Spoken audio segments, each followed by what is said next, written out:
What is up, comic fan? Welcome to the Legion of Comics. I'm Mark, and it's Sunday night. That means this is at week's end. The spoiler-filled look back at this week in comics and so much more. And we've got amazing stuff to talk about, a great group of guys to talk about it with, and hopefully you in the chat. But before we do that, check this out.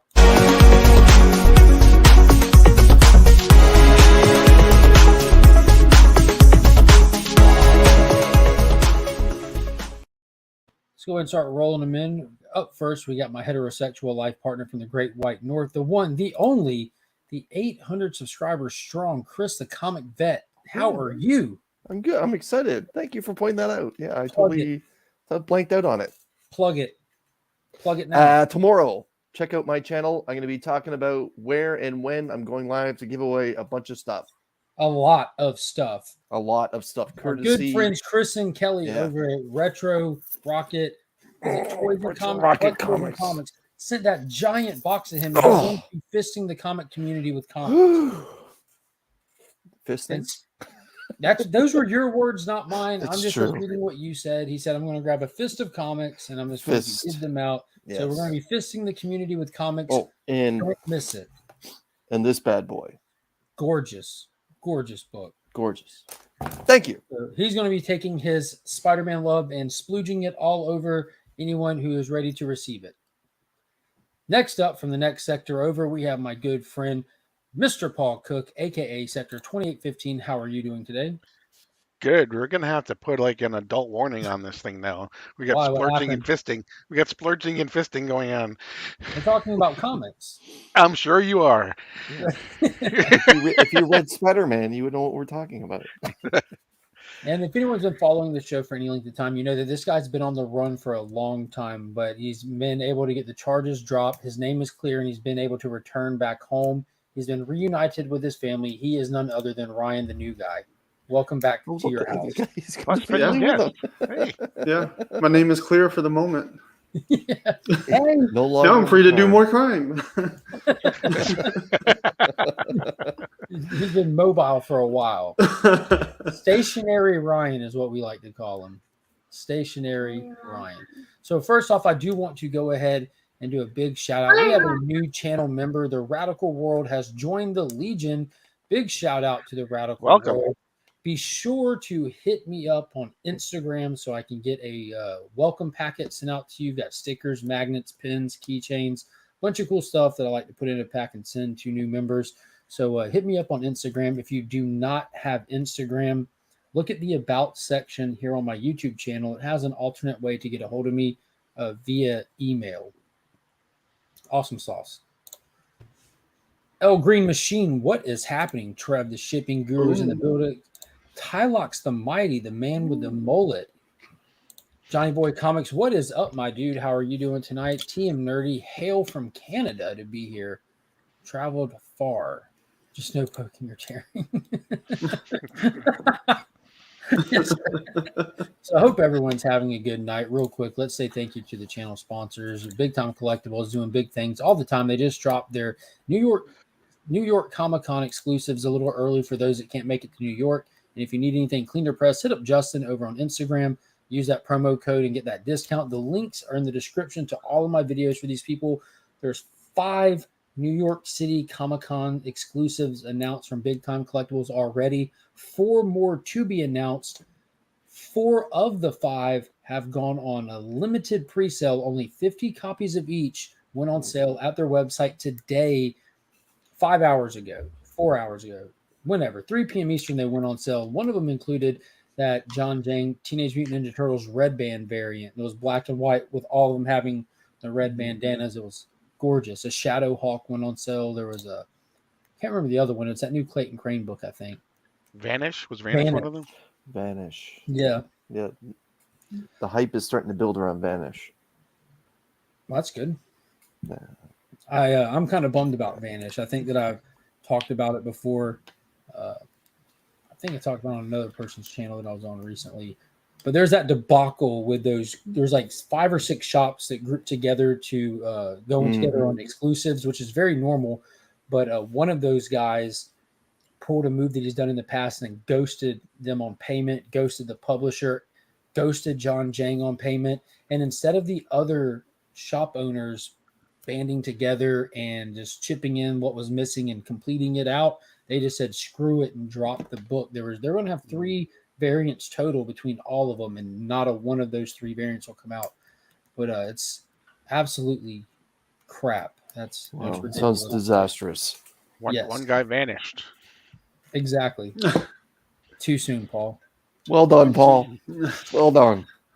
So we're going to roll into it. There's a couple of fun things to announce. We're going to kick it off with the biggest news. Keanu's back. We've talked about this on this channel multiple times. Collectively, seems to be one of the few films where everyone that comes on this channel can agree. Keanu Reeves' Constantine, which I feel is almost 15, 20 years old at this point, and may not be comic accurate. Alan Moore may not like it, but I and my colleagues here felt it was a very good movie. And this is quite the coup for DC, in my opinion. We all know the MCU has been very hard in their efforts to sign Keanu Reeves to any character within the Marvel universe that hasn't been portrayed yet. And what does DC turn around and do after Keanu has said it a few times publicly, where he said, I'd actually like to do another Constantine movie? Well, God damn it, they stepped up and said, here, man, just stay. I don't know what Alan Moore would have against it, because they pulled directly from a couple of different stories when they made that first movie. And I've said it from day one. I don't care what anyone thinks. That was Constantine through and through. The only thing that was missing was the red hair. Yeah. That's it. And the tan jacket with blonde hair. I mean, and Alan Moore hates everything, so it doesn't really matter. Hated Watchmen, hated Vendetta. Alan Moore said that he's actually met John Constantine himself. Like the character he created somehow just appeared into, defy the law of physics and appeared and that says it all right there. Present. But needless to say that WB was talking about and rolling around potential options for a reboot, reintroduction of Constantine. WB has been talking about wanting to do a Justice League Dark. This is all old guard stuff, not since Zaslav has taken over. Right. They were looking at this young African-American actor from England to come in and play him, whether it be for an HBO Max original TV show or a springboard movie to lead into some Justice League Dark stuff. Zaslav came in and said, hell no, we need some guaranteed hits. Constantine, and all things considered, is a low-budget film for a blockbuster-sized movie. That's almost a guaranteed return on investment. Mm-hmm. You get Keanu Reeves back, he comes with a certain fan base. That's almost like a guaranteed return on investment. And this is going to be a follow-up to the previous one. So it's going to have a little bit of momentum to go with it. I mean, Constantine, awesome character. Keanu Reeves, he doesn't make flops. I don't think he's made a flop. You get a proper production in there and do your numbers right, and it's a guaranteed return. Right. Keanu's not afraid to do independent movies, to do stuff like that, like the out of the norm stuff. But those aren't ones that are projected to do well. Those are the stuff that, like Keanu seems to be one of those actors that will do a big box office one on purpose and then do 1 or 2 small films to satisfy the actor that's within him, and then go out and, do the big budget stuff again. And lately he's been, hitting the nail on the head with John Wick. Yeah. But this is such a coup. Like this is literally, and I'm a Marvel guy, but this is DC literally throwing the middle finger right up in Feige's face by saying, nope, you are not having that handsome Canadian. He's staying here. He's ours. And this is it. When John Wick is returning home to DC, and now Constantine's going to get to come forward. Now, personally, I kind of hope they do this Constantine film like they did with Joaquin Phoenix Joker, just standalone by itself. If you want to try and tie a little bit of the lore into it, so be it. I would like that. I would like at some. I know, Mark, you're probably going to agree with me, but just one little one-liner about Swamp Thing or the Green or something. Just small. I'm of the mindset, like, I want this to be completely self-sufficient to stand on its own, but it needs to have. They need to do something like reference Madame Xanadu. Have a moment where he goes to see Madame Xanadu. You can easily bring in other characters, or maybe there's a moment when he needs to convene with an entity from hell, and he summons upon his good friend Jason Blood to have a conversation with his better half, the demon. You could do something as simple as that and just get the DC fans to nerd out all over it. But there's no there's no way that this is meant to tie into anything more or be anything more than it is. But those little Easter eggs. There was a huge DC cast. I mean, you had Papa Midnight in the last one. Of course, Lucifer and all that. There was definitely other characters in the first one. Chaz was in there, obviously, a Constantine mainstay. Yeah. But there's definitely it was well done. Awesome. It was, and on that note, it was fun. How cool would it be to have? How cool would it be to have him meet up against the Spectre, though? Oh, that would be above and beyond. Yes, or a Dead Man cameo somewhere, like just something interesting, like just like is needed. Was that what I thought it was? And then no reference any further. Mm-hmm. Yeah, they're gonna have a lot of fun because we all know that he's now going to tie himself to another John Wick, but Berserker is now going to start to move forward big time because what we saw from San Diego. Yeah, the John Wick movie's already made. Right, and he wants to do one more. I think he wants to do 5. And we're getting the Continental prequel TV show about the hotel where all the assassins come to, safe ground and check in and just chillax. Yeah, Berserker will be fun too, but it obviously we'll find out where it is in the timeline for his own personal life. What comes first, the Berserker film, not the anime or the anime one that's coming, or this new Constantine. Either way, it's big positive news for DC, considering all the negativity they've had to field since Batgirl got squashed. Berserker's got a big build-up first movie flop for Neo. Now that you mentioned Matrix 4, that movie was... But it did all right box office wise. But yeah, it like you said, it was a Coleman movie. Yeah, it did all right. It wasn't great. Constantine could watch it anytime, Blaze. Yeah, and also I saw where they announced the potential licensing out of characters again. DC for the longest time back in the day, DC never really licensed out. They were always at Warner Brothers.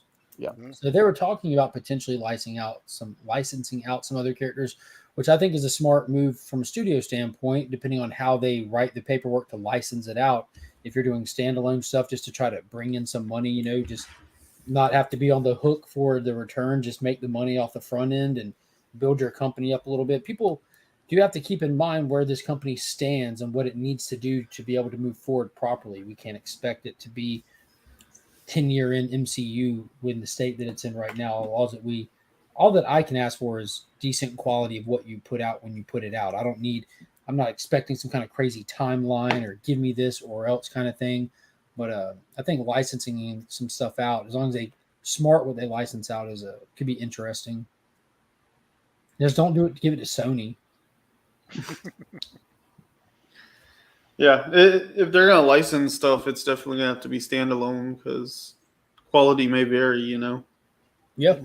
It'd be cool to see like A24 or something like license some DC properties. I'd be into that. Is that the horror company? Yeah, they do like the indie, more horror styled stuff. They do have kind of like the Weinstein Company now that he's in hot water. I think he's in the can. Never mind hot water. Yeah. Like that might be. I know we're all Swamp Thing fans. That could be the opportunity for the whole idea of the Green to come to fruition, because that Swamp Thing single season that most recently got canceled was fantastic. It was incredible. You could have Justice League Dark build off the back of that. Like so many things can happen with proper production that, just with all the leadership changes and the property being maneuvered around from one company to another that belly flopped. And, there's just so many good stories to be told with rich characters that haven't properly been given the respect they deserve. I'm excited for what's coming. And, we have Black Adam coming. That's just a month away. I am beyond excited for that. Every single day I look for more high-res images and stuff as articles are dropping with interviews at different places, and I'm ridiculously excited for that. I'm fanboyed out on that. We've got Shazam not long after that. We have the Flash movie, which we'll be talking about a little bit tonight because it's relevant with the new comics that came out this week, which I'm excited to talk about. And then, of course, Aquaman's coming. So they do have like a big slate right now. That's 4 potential big blockbusters, even though I don't expect Shazam to be like, it seems very like family oriented for what these movies are, but I expect it to be fun. I wasn't blown away by the first one. I definitely enjoyed watching it and watched it a handful of times and everything, but I'm more excited for the other three. Well, I can't sit here and knock Shazam as it was a Canadian production, but I thought I enjoyed Shazam more than Aquaman. Forgive me, everybody, and I'm not saying that because all right, there we go. Problem solved. I absolutely love Aquaman. I still watch that movie. I just turn it on. Just that is just a good movie. It's just that's how I feel about Shazam. I think to me Shazam kind of hit home with the kid in me that always just imagined what if superheroes were real, and that the roommate or one of the kids that was in the house had a bullet that bounced off Superman's chest, and I thought that was just real fun stuff, identifying the Justice League, but from the common man element, looking up. And I thought Shazam was a good representation of that. Yeah. But it obviously didn't necessarily hit hard at the box office, but it was good enough where they got to bring the entire cast back. I think and it was profitable because they didn't spend as much making it as some of the other movies as well. I think this one has more potential than the last one because this one looks to be like a larger spectacle and everything. Mm-hmm. But a channel member here, Flash Ray Video, said they are dropping an Under Armour Project Rock Black Adam apparel line, releasing soon when the movie gets closer. Nice. So that's pretty cool. Yeah. Johnny Boy says he loved Aquaman. Dope. Yeah, it was just, man, that movie had it all. That movie had it all. But just to comment on what Flash Ray was saying, I believe Dick's Sporting Goods actually might be the exclusive provider for that apparel. Nice. I think I've read that somewhere. I don't own anything Under Armour. Oh, wow. Do I have to be in shape to wear it? Does it conform to dad bods? No, it conforms dad bods to athleticism. I will be buying some of this then. Yeah. I'm going to go out and peacock people, and I'm going to go catfishing like She-Hulk did. So the next big thing that's over in the actual comic book announcement that came out this week is DC started dropping no official detailed announcements, but we got the name of it and we got the first look at our cover for the next era. You know how DC works in eras. They have for decades. You can kind of define what story era you're in based on the trades or the trade dresses, everything was the Infinite Frontier era rolling in the post-death metal era and all that kind of stuff. New 52. Mm-hmm. New 52. New 52 was a straight-up rebooted era. This is not a reboot. I do want to make sure I say that outright because people are so quick and there's so many misinformation, toxic channels out there, which if you find the right one, you'll see me always venting in their comment section. I'm always fishing for an argument, and these people have stopped arguing with me. It's almost feels like a victory. My most recent, I got to read this. So someone put out I noticed when they made this announcement, the day that article came out, I saw a suggested video in my feed, and it was this toxic channel, and Paul knows exactly which one I'm talking about. And I always leave a comment. I can't help but leave a comment. Man, where did it go? There it is. So my comment to this person's video of saying DC rebooting again, blah, blah, blah, boo on them. I put the comment on there based on the excessive nature of bad information for the sake of negative narrative on this channel. I'm not about to suffer through this video. I will simply say it's not a damn reboot. Hashtag clickbait fail. So I just like doing stuff like that. It's just fishing. It's just fishing. But I'm very excited for it. Dawn of the DCU. This is post Dark Crisis. It looks like it's Nightwing centric. We have this awesome cover art of Nightwing floating in the air with, it looks like the Infinite Earths behind him, all in red, and this blue light radiating from behind him. And it's part of Dark Crisis number 7, and it's going to be a companion almost to the Death of the Justice League. If you remember Death of the Justice League, it had an acetate cover, Death of the Justice League with the Justice League behind it. This one is going to have an acetate cover with Dawn of the DCU with Nightwing. And one of them, the Death of the Justice, was black acetate. This one's going to be white acetate. You guys realize that they're now focusing in on the Lord of the Vampires, and if he's supposed to be... Yes, here he goes again. Never Just saying. always Just taking pointing his it shot. out. He's always taking his This shot. guy is like the worst of the worst. On that note, Killed Batman. the FOC for today was your last chance to get the 1 in 25 ratio of whichever one's on FOC today is the Nightwing 1 in 25 John Jang variant. Dope cover. It's hot. Yeah, Nightwing has had a very successful year as a character across the board. The normal trade dress variant just a normal trade dress for this week is a Brady Bunch homage, and it is spectacular. I actually thought about making that my hot pick today, but I got excited about a story that I've been waiting for it to come out, so that ended up being my hot pick. But ladies and gentlemen, everyone that's watching, I wish they could have done it vertical and it would have looked better. Yeah. And Ice Cream actually does an homage to that staircase, that famous staircase painting. The painter's name escapes me. That's it. Another fantastic cover that's coming out this week. But for those of you that haven't got Two Cool Guys that came out earlier today, Mark's pick is story based, but for the first time ever, Mark says this pick is based off a cover. And if you haven't seen it, go check it out. Specific cover from the story. Check it out, because normally I'm the one that goes with a hot cover pick, but Mark, although it was story based, he points out that there is a hot cover and that he loves it. And actually, I hope you get it, man. I hope you get it. It's a ratio. Me? Yes. Oh yeah, I've already got it. Oh, okay. Not in hand, but yeah. Okay. It's ordered. It was super dope. So yeah, I'm excited for what's coming after the Dark Crisis event. I think that these Infinite Earths are going to have a long-staying power with DC.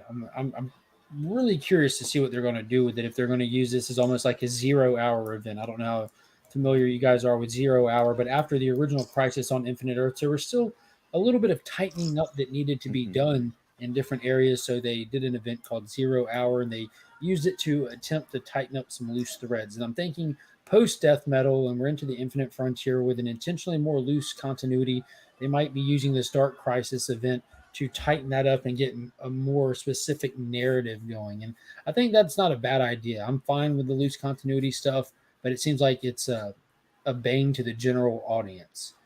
Like, they're more or less, unless you're just really like 10 toes deep in DC Comics, it's very confusing at times for people, which I can get that.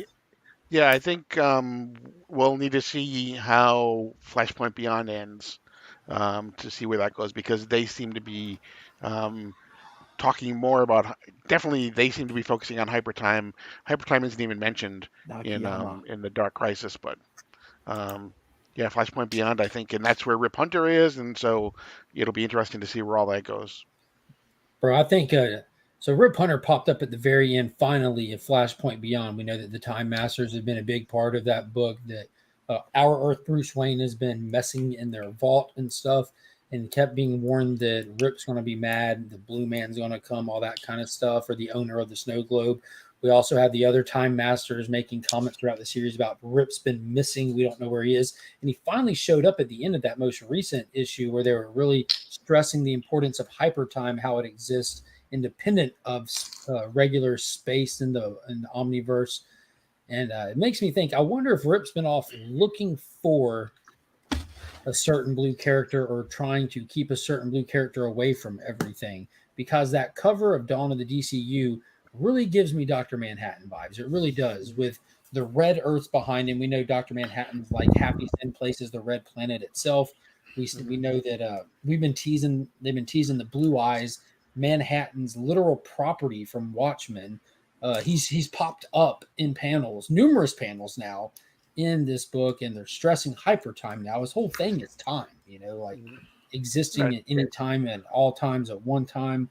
And I can just see this whole Dark Crisis events ending with Dick Grayson face to face having a conversation with Dr. Manhattan, and whatever they say, the end result of their conversation leads Dr. Manhattan to make a choice, make a decision that takes us into the DC, the new era of the DC. The dawn of the DC, yep. I just think that would be amazing. I think he's going to bite him. It's Jeff Johns. You think he's gonna fight him? Bite Bite him. him, he He's said. gonna bite him. Oh yeah, God, I hate you. Y'all got it. Y'all got any other news or anything that popped this week, or any shows or anything y'all want to talk about? I know that I talk about this stuff on other places throughout the week, so I never know what to say at this point. Like we got the new shows that dropped, obviously. Yeah. What? I want to talk about how good House of the Dragon has become. I thought this is a nice semi-sequel, even though it takes place before the timeline that we've all watched. It's been really, really good. It just stepped up and got great. It just, because, I'm a father of a son, but my God, if I had a daughter that was out with her uncle and they found themselves in a whorehouse and I heard they may have made out or whatever, I don't know what I would do. And to top it all off, like she turns around and then goes home and still is in the mood. And the first guy she sees, she grabs and takes him into That her had been room. brewing. Yeah, that had been brewing for a little while. But it's that drama and then the political fallout that happened afterwards with the hand and the actor that plays the hand was just magnificent to watch. Because the king could have gone. By the way, the king, in case those of you that are watching right now, the actor who plays the king has actually won 2 British Oscars in his time and is an accomplished Shakespearean actor. So it just proves my point that when it comes to HBO, when they do it right, they go and get the best of the best actors and actresses to perform in Game of Thrones. And this king, whether you like him or not, is actually doing a great job. And if you find yourself that you don't like the king, then he's doing very much a great job, much like Joffrey, the young man who played Joffrey, may have been the best actor pound for pound on the show. But I digress. He didn't weigh much, did he? He was really small. No, he's just a little guy. He's just a little guy. But the confrontation, the showdown between the hand and the king, and then the king basically taking the pin of the hand off, that you can literally see the chain, like that Ralph Wiggum moment where he got his heart broken by Lisa Simpson when she didn't choose him. That moment where it was just like, oh, like everything I've ever done in my life is now gone. Oh, and it's just fantastic. The political drama that this is, I think it's fantastic. This season, when you compare it to the first season of Game of Thrones, the original series is moving much quicker than the first one. The first one was very much a slow brew. Now, I still may not know all the characters in House of Dragon the way that I did with Game of Thrones by the time we got to the end of season 2. But my God, it's so good. Paul, what did you think? Yeah, I really like it. Was this the week? No, it was last week where they had He their just described last Starbucks week, coffee moment, right?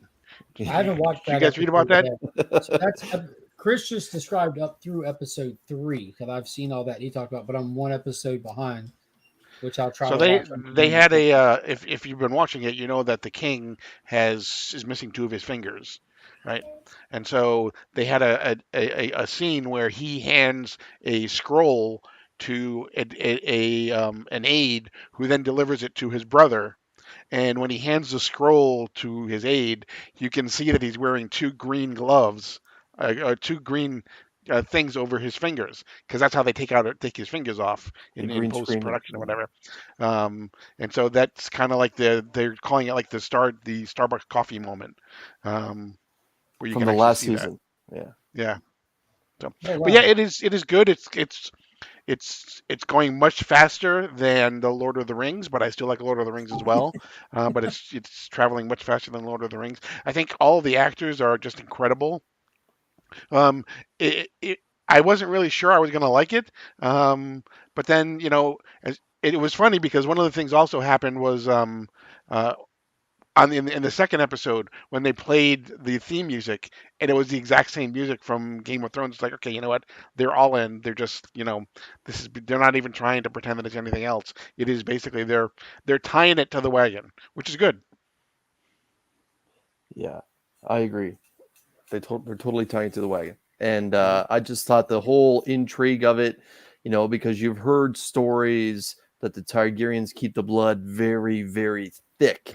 And so I kind of thought when we saw it happening, I'm like, oh, is she going to take him like as her husband? Is this going to happen even though he's married with someone else? Like, are we going to go down this road? Because that you've heard, like, that's how we end up with the Mad King. The king, when Robert and Ned were young men who they overthrew, was because of the blood was too thick. And so I thought maybe this will be the genesis point of all that happening.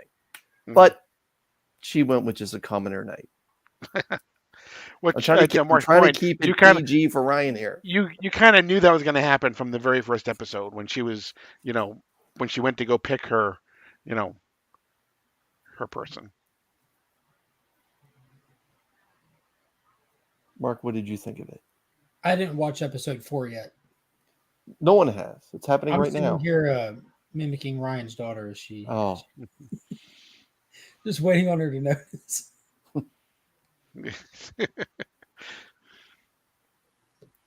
Did you watch Lord of the Rings, Chris? I haven't watched anymore. I've watched 3. I'm like, I'm so bored with this. I'm just gonna have to wait on some to come out and binge it or something. Like that's where I'm at, Paul. With it, I got through the first couple episodes. What I've decided to do is I'm going to wait for the season to finish, and then it's going to power through the whole thing. That way, when character names are introduced, I don't have to wait a week and confuse it with Game of Thrones kind of thing. Yeah, it's a lot to keep up with. Yeah. What kills me is it's just boring. But again, in its defense, a lot of the regular Lord of the Rings was slow paced. But the difference is, and I said this before, Peter Jackson's Lord of the Rings was slow paced, but for some reason, the way that he presents it, you immediately start caring for these characters and you're interested to see what they're going to do and what's going to happen. And the Lord of the Rings on Amazon seems just to it's missing that X factor, whatever it was about that really, really did it. Like even his Hobbit trilogy, though it wasn't as like, wow, as Lord of the Rings, it still had that X factor to it. This doesn't have that. I haven't found that X factor in it yet. I have nothing against it other than it just doesn't. I mean, you can paint a car with expensive paint, and if it doesn't have a good engine, it ain't gonna run good. It feels like that to me. It's just, I don't know if that money's really paying off if you don't have good enough riders. So I'm saying if you put lipstick on a pig, it's still a pig. Is what you're saying? Right? Yeah. And they actually did do some things that kind of tie it to some of the stuff that Peter Jackson did. Very loosely, at least to start, happened in the last episode. So there is that. I'm definitely interested to watch it. I'm definitely going to watch it. I mean, I've seen all the other Lord of the Rings stuff. I'm not going to miss out on this. I haven't given up on it by any stretch of the imagination. Just don't care enough to try to fight, because it's a fight to find time for all of this stuff. You know what I mean? Definitely. Between kids, work, reading, and now this week, my assistant, I gave him the week off. This is his vacation week, so it's hard enough, man. Like, I'm just thankful She-Hulk's half an hour. Nice segue. Go on. There you go. Again, I enjoyed it for what it was. He says that so reluctantly. It's a fun, lighthearted show. I'm not going to be like DJ and say something and then turn around and give it a 2 out of 10. I'm not going to do that. I'm not going to sit here and say that because my grading scale only goes to 5. But and it's in Maple Leafs anyways. His is in Handies. It's in Maple Leafs. And his is in what? DJ's grading scale is in Handies. Yours is in Maple Leafs. What was yours in Ryan? Texas Stars? Lone Stars. Lone Stars. I always like the orange right about here. All right, so I would give the first episode of She-Hulk a solid yellow, right there in the middle. It wasn't bad, it wasn't good, and then everything after that has been orange down there. I give this episode, it was easily my favorite episode. It was yellow green. Up there. Grillo. Yellow green. That's what it was. It definitely wasn't green. It definitely wasn't yellow. So what got me, like, most people are like, oh, I like this one the least. I like this one the least. And like, I realized that these are TikTok fans watching this. The people that like that mindless, pointless, just gimmick through an episode thing. They love the show. This episode was actually a good episode. It was balanced. It was drama. This is a comedy show, not a parody of a superhero. So what we got in this was a serious story with the main character having to decide who she is as a person with this newfound ability. Where does she stand as an individual? Who is she? And they even looked back on the previous episodes where I criticized the message that they were sending to the little girls this was for, while she's like doing this speed dating, just trying to go out for some cheap one night stand, and she's catfishing guys to do it. They went back and addressed that and called that out as bad behavior, and it bit her in the butt. So I appreciated them doing that. My kids still won't be watching this. And on top of that, they used the supporting cast as the comical element in it. Her best friend, who's been quippy and quirky the whole time, with the rest of the cast who did not stand out at all, stood out in this one. Her friend and her legal assistant or legal aide that works for her, that guy, they were like a hilarious duo going out to do some assistant work. And dude, it was hilarious. They introduced this character who's a suit maker for superheroes and more. It was like Edna from The Incredibles. Even I mean, it's a gimmick that's been done before, but it was still fun to watch because there was comical people to bounce off of the straight people. Like there's people that were playing serious, and it was a good balanced show, and they actually moved the needle on who Jen Walters is as an individual. You had character development for the first time this far in, and it showed. I'm like, dude, this was a blast. And everyone else I've talked to is like, no, I didn't like this one as much. I'm like, that's crazy. This was actually very dramatic. Sorry, Paul. Yeah. I loved it. I thought it was great. I thought it also served to place She-Hulk more firmly into the rest of the Marvel universe. At the very end, you have that quick scene where he goes in and you see the yellow hood of Daredevil in the box, right? He's coming. If you look during the credits, you can see some of the sneaker designs on the back. You can see a Deadpool design. You can see a Cyclops design. You can see a Thing design.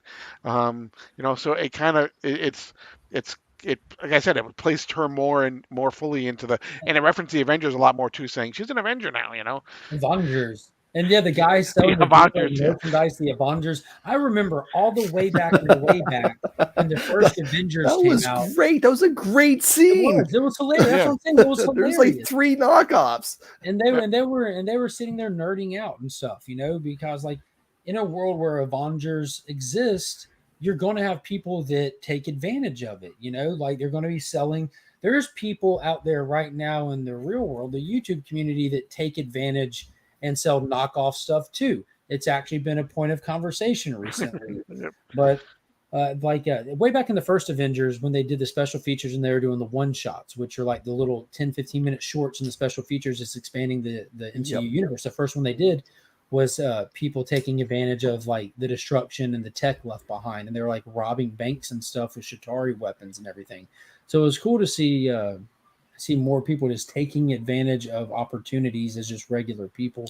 And that guy was hilarious too. She starts speaking Korean, he started speaking Chinese because he was Asian. He's like, "Is that Chinese?" I speak English. It was funny. I'm an American. Yeah, what's going on? Wheelchair Super 87's in the building. Flash 6792 has joined the chat. K-pop is up in there. How are y'all doing tonight? What is up? Yeah, I enjoyed this episode. And we also had the return of Todd, the character from the speed dating episode, who is credited as Todd Hulk in the credits. So he has returned. He was being arrogant and goofy again. He was in the law offices this time. He was a client of one of the lawyers in there. So I think he's the one that definitely hired the hobo wrecking crew. Oh, okay. Yeah, I'm going out on a limb and suggesting that he hired the hobos, the village people, to attack her, and they got a hair or something, or he got a hair at the speed date or something, and he's going to juice himself up, and you're going to have a She-Hulk versus Todd Hulk. Ridiculous finale that's just going to make you throw up in your mouth. I'm just curious how they're going to bring Matt Murdock into this, because she's localized in Los Angeles, correct? And Matt Murdock is in Hell's Kitchen, Manhattan, New York. Right. So I'm curious how they're going to, is he literally just coming out to pick up that cowl kind of thing, and that's going to be his cameo? because we know that Charlie Cox makes an appearance in this series. We know specifically he makes his introduction by jumping over her on a rooftop. Like, Right.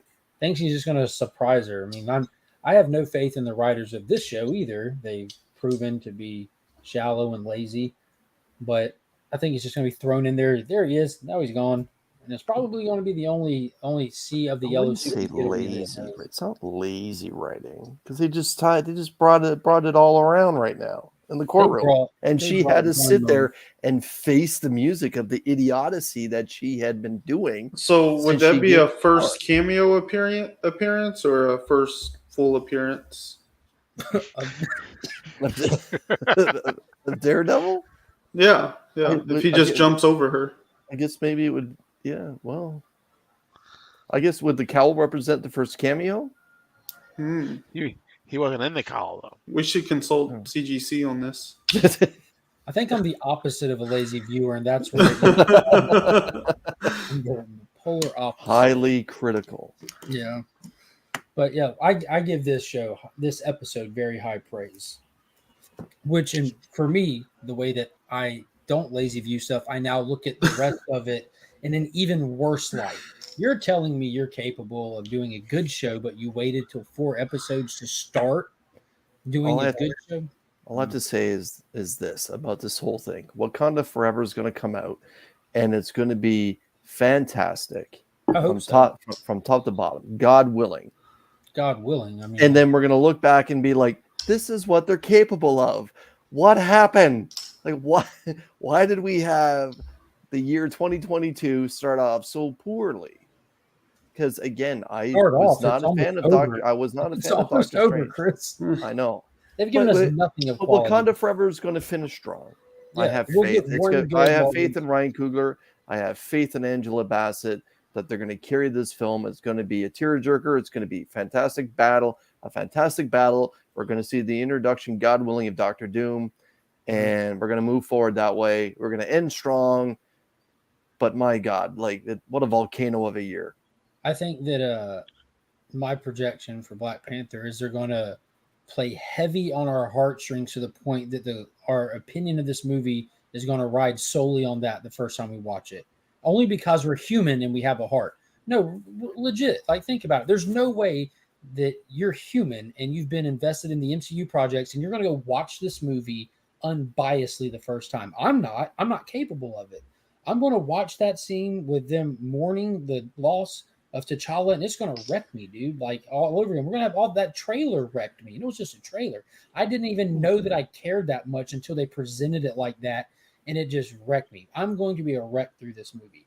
I hope that God Namor comes out strong. I'm going to scratch my head and wonder why the hell Shuri beat up Namor, because that's just going to be ridiculous when they do. Angela Bassett, it's not her job to carry this movie, nor can she. It's not an Angela Bassett movie, so if you feel that she did, you watched the wrong movie. By the end of it, Namor is going to team up with Shuri and fight Atuma, and we'll get a Doctor Doom in the after credits. But then after it sits in, after the emotions are gone, we're going to all have to revisit this movie. That's my projection on it. I think it's going to be good, but I think we're going to have over heightened emotions coming out of the first viewing. No, I'm saying Angela Bassett's name because with T'Challa being gone, it's going to be they're going to focus heavily on her. Her character is going to be way more substantial than it was in the first one. She is easily going to be one of the primary characters of the first act of this movie until Namor shows up. At least. Yeah, but now, if they change Namor's history significantly, like it seems as though they may be, is that going to impact how people enjoy this movie? See, I'm like, me, I like my stuff to be pretty comic accurate, but it doesn't have to be to the letter. I get why they made the changes they did. I think it can play for its strengths. I've said it before. You can't take the essence out of the character. And in that little clip that we saw, on the beachhead with just all-out war going on, and him just standing there, square shoulder, just looking at it like he doesn't give a shit what's happening around. I'm like, dude. That's Namor.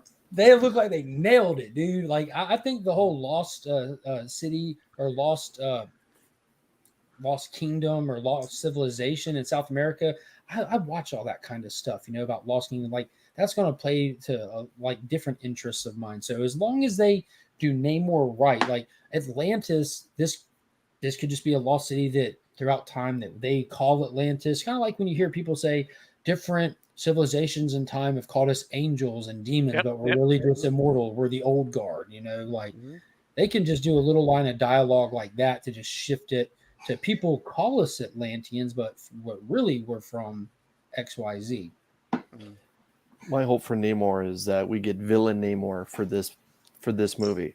There's no, they could leave him as a villain, or I don't mean necessarily villain as in Doctor Doom level of villain or whatever, but just present him as the guy who doesn't give a rat's ass about those that are on top of the surface. All he cares about is underneath the surface, and he'll do whatever necessary to protect his own people and then move away. And I hope that's exactly what we do. Just like Black Adam. All I want to say to John's comment here is Point Break Extreme Athlete next challenge. Look, man, she got a groove back, all right? So stop. That conversation stops here. Namor's junk ain't big enough. Yeah, that's the thing. I like to touch on like both Paul and Mark's comment. I think unless you're heavily invested in the history of Marvel Comics, most people won't have an idea of what Namor is capable of or his history. He can grab a submarine, fly it in the air, and rip it in half with his bare hands. So generally speaking, the MCU fan that doesn't pick up comic books will only know Namor, in my opinion, by Captain America's introduction, and knowing that Captain America was a part of the Invaders, and that Namor was there, and that Namor was one of the first Marvel. Know him from that, probably. Let's be honest. Like Namor is one of the most troubled Marvel characters, troubled from a production standpoint. He's never stuck a landing. He was his most successful in the Golden Age. Since then, they've tried to reinvent him. They tried to recostume him. They tried to repackage and resell him. He's never stuck. People just never gravitated toward him. So it's one of those funny things watching all these people like come out on social media. Oh, it's my favorite character Namor. They better not mess him up. Dude, he's nobody's favorite character. He's never been anybody's favorite character. He's beloved by like old heads. He's a good villain.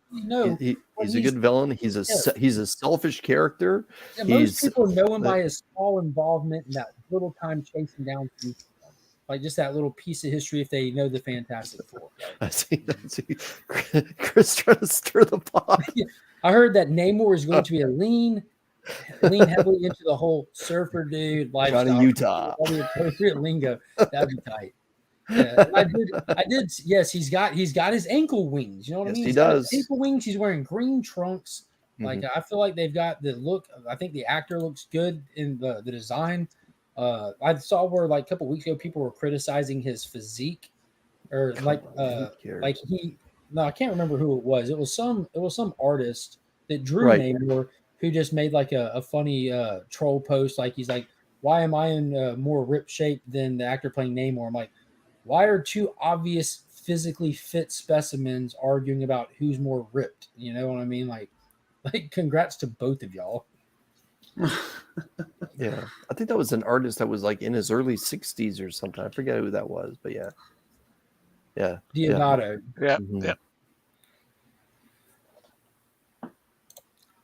Yeah, I look at Namor and say, why? I'll be honest. I think it looks cool. I'm very critical of this stuff, and it hasn't rubbed me the wrong way yet. We'll see how it goes, though. Again, I honestly think for me, it's going to be one that after that emotional response wears off, it's going to be mid at best. There's some beautiful shot scenes, though, that like you could see in the trailer, like with them swimming by the wells and stuff. And I'm a sucker for beautiful shot scenes, but if the story's not there, man, it doesn't hit. If they lean into gimmicky crap and jokes and stuff, which I don't see why they did. They didn't do that in the first Black Panther. Yeah, Namor came first. Yeah, Namor was a part of the whole American propaganda during World War II. Deodato made a response to that. He wasn't trying to diss him. I didn't think he was either. Like I know people. He got a phone call. He's body shaming him. You cannot body shame people who are in peak physical condition, which Deodato is for a 60-something-year-old man, and clearly this actor for Namor is too. It's crazy. Who's more? That's like Arnold body shaming Lou Ferrigno. It's not a thing. Anyways, y'all want to talk some books? There's some books. Yeah. Sure. Oh, they both came at the same time. That's actually Swamp Thing and Man Thing. They that's man, we're not going to get into who did it first. That's a fun conversation for a whole different show. Christian Bale would have made a great Namor. I think so. Bale can play anything. You'd be a great Doctor Doom if you want to stick around a character in that Right. movie. He could be a great Doom. Yes, absolutely. That was retcon. Namor is a mutant, and he came before any of the X-Men ever existed. So, yeah, I would make him the first mutant in comic book history. In a previously unknown Easter egg, Namor can be seen combing his hair with a fork. A Little Mermaid reference. Yes. Yes. That's right, Dingle because hopper. he's got those I like got that so quick. That's awesome. he's got like the golden arches but in black on his forehead. Yeah. I love to see Namor and Cap Nazi movie. Ziegler and Miles. Christian Bale should play every character in every movie. He should play Johnny Utah in the remake of Point Break. Right. Who's my go-to for the night?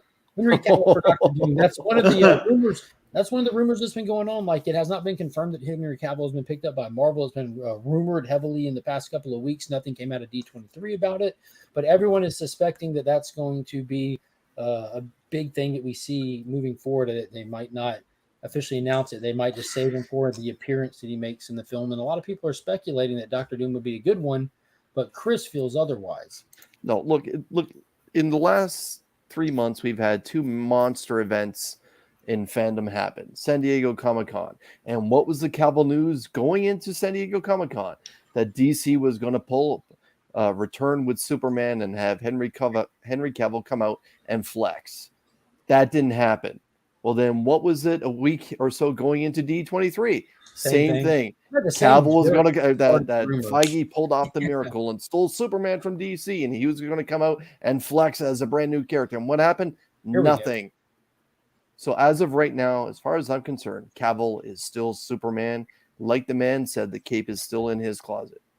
So until someone comes forward at some point, he's A, the Witcher, and B, Superman. And we know we have this Zaslav new guard at WB who came out during the merger before it was finalized saying my primary goal is to get Superman back in action. Like he was very, very specific about being just as astounded as any DC Comics fan is that Superman has been he hasn't been sidelined, but he's definitely been taken out of the first pick position.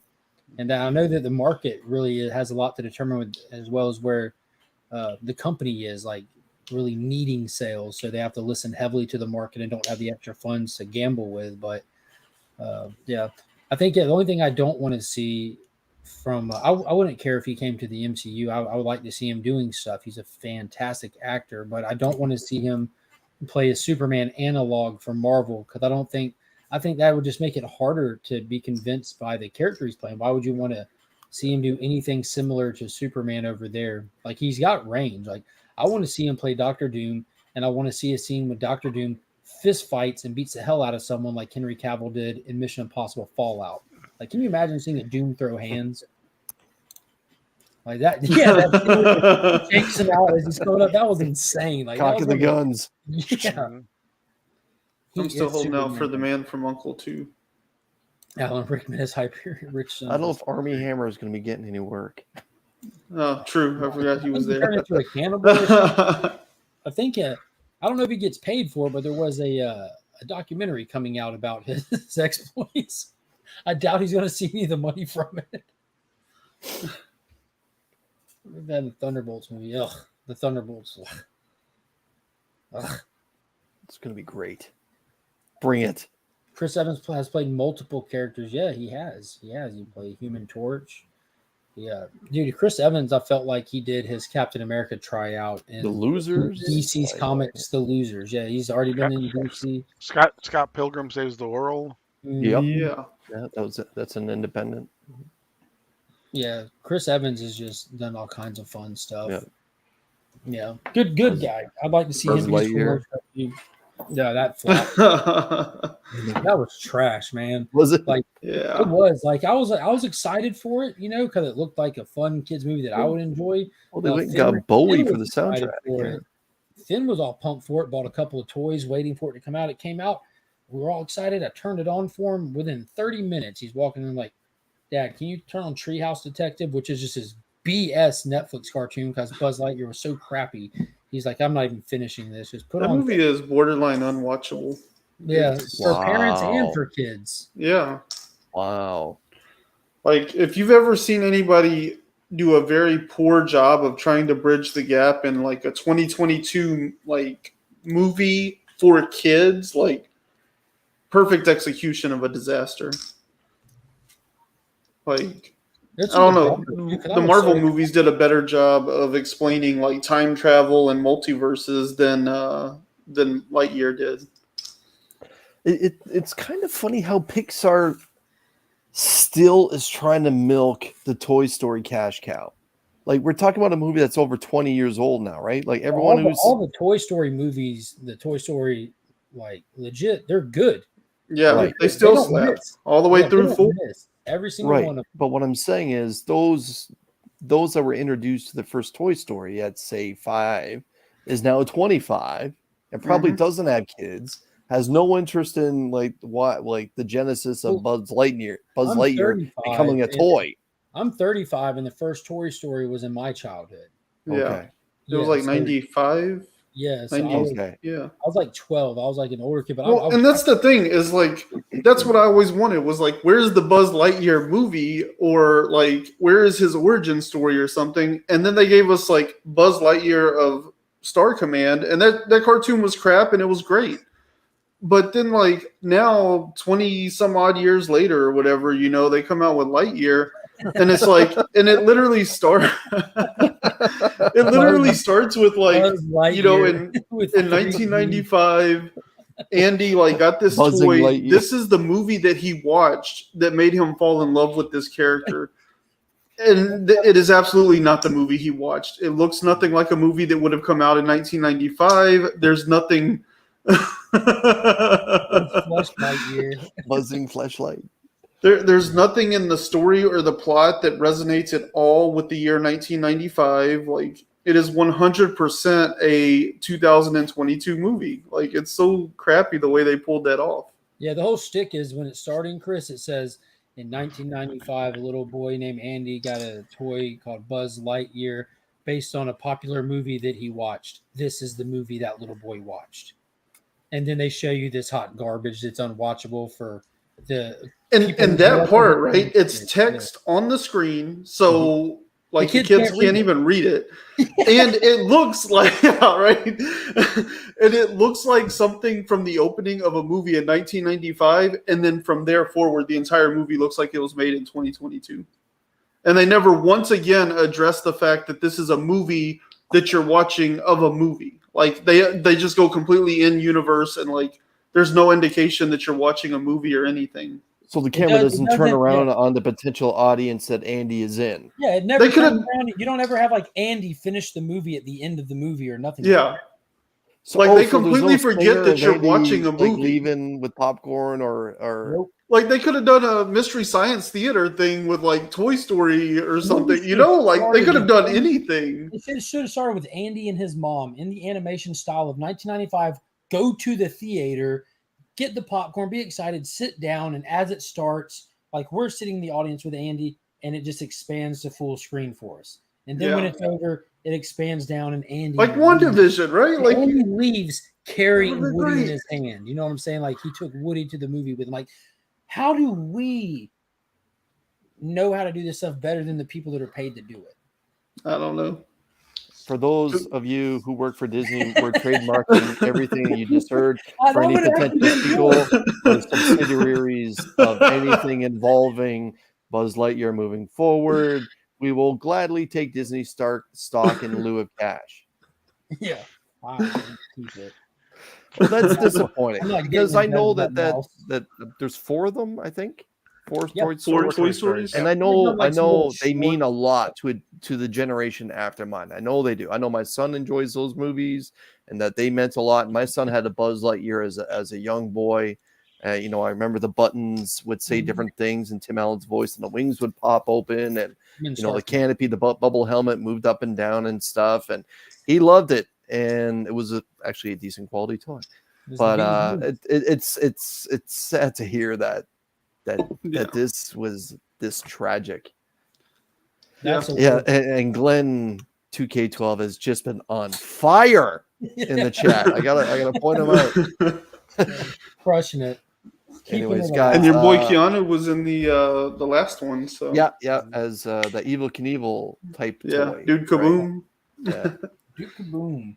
Yeah, all of those are fun. One of them took a turn for the scary though when they were in the antique shop with the old dolls. Like my kids hunker down during that scene. That's the fourth one. Is it the fourth one? Yeah, I think so. It's got Gabby. My 4-year-old that you saw, like she loves Gabby. Like she's a bad guy.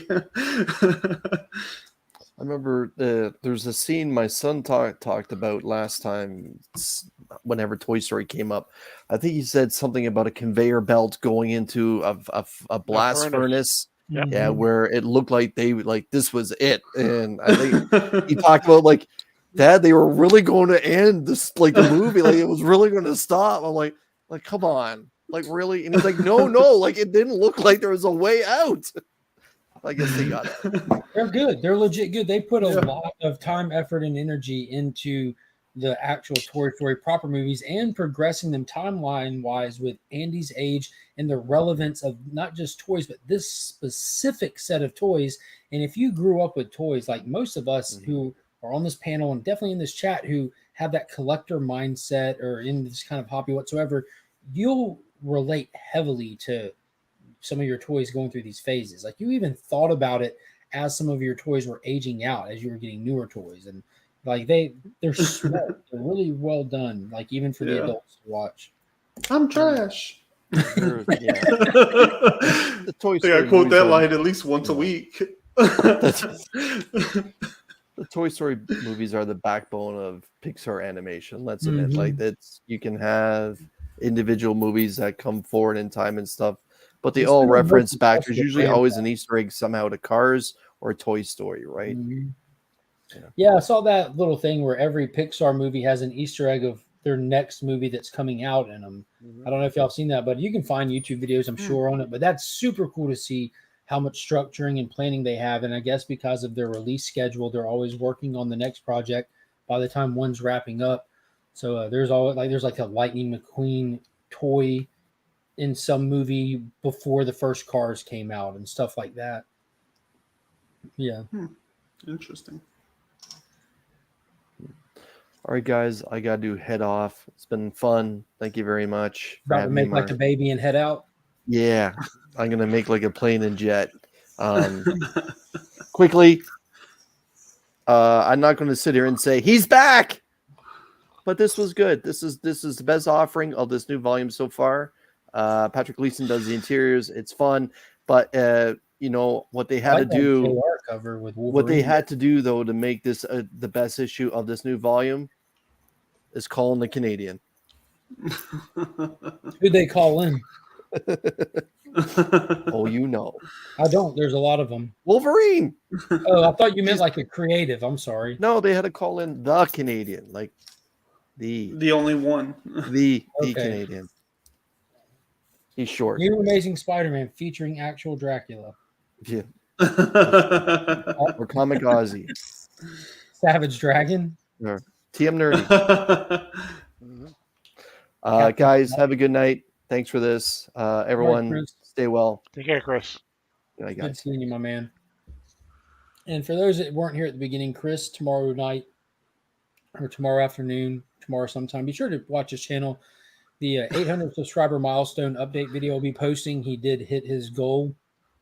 He's going to be running a massive giveaway as a thank you to everyone who supports the channel and is subscribed. And you don't want to miss out. He's got tons of prizes, slabs, and also Chris and Kelly from Retro Rocket Collectibles and Comics, which is his LCS up there, donated an entire box of comics to him to give out for the occasion. So he's just going to be grabbing fistloads of books and just sending them out. So you're going to want to be sure to check it out. It's going to be fun. I'm sure there's going to be a panel of people there. I'm going to try my best to be there and just hang out, have fun, BS, and just a big thank you celebration to celebrate Chris hitting that milestone.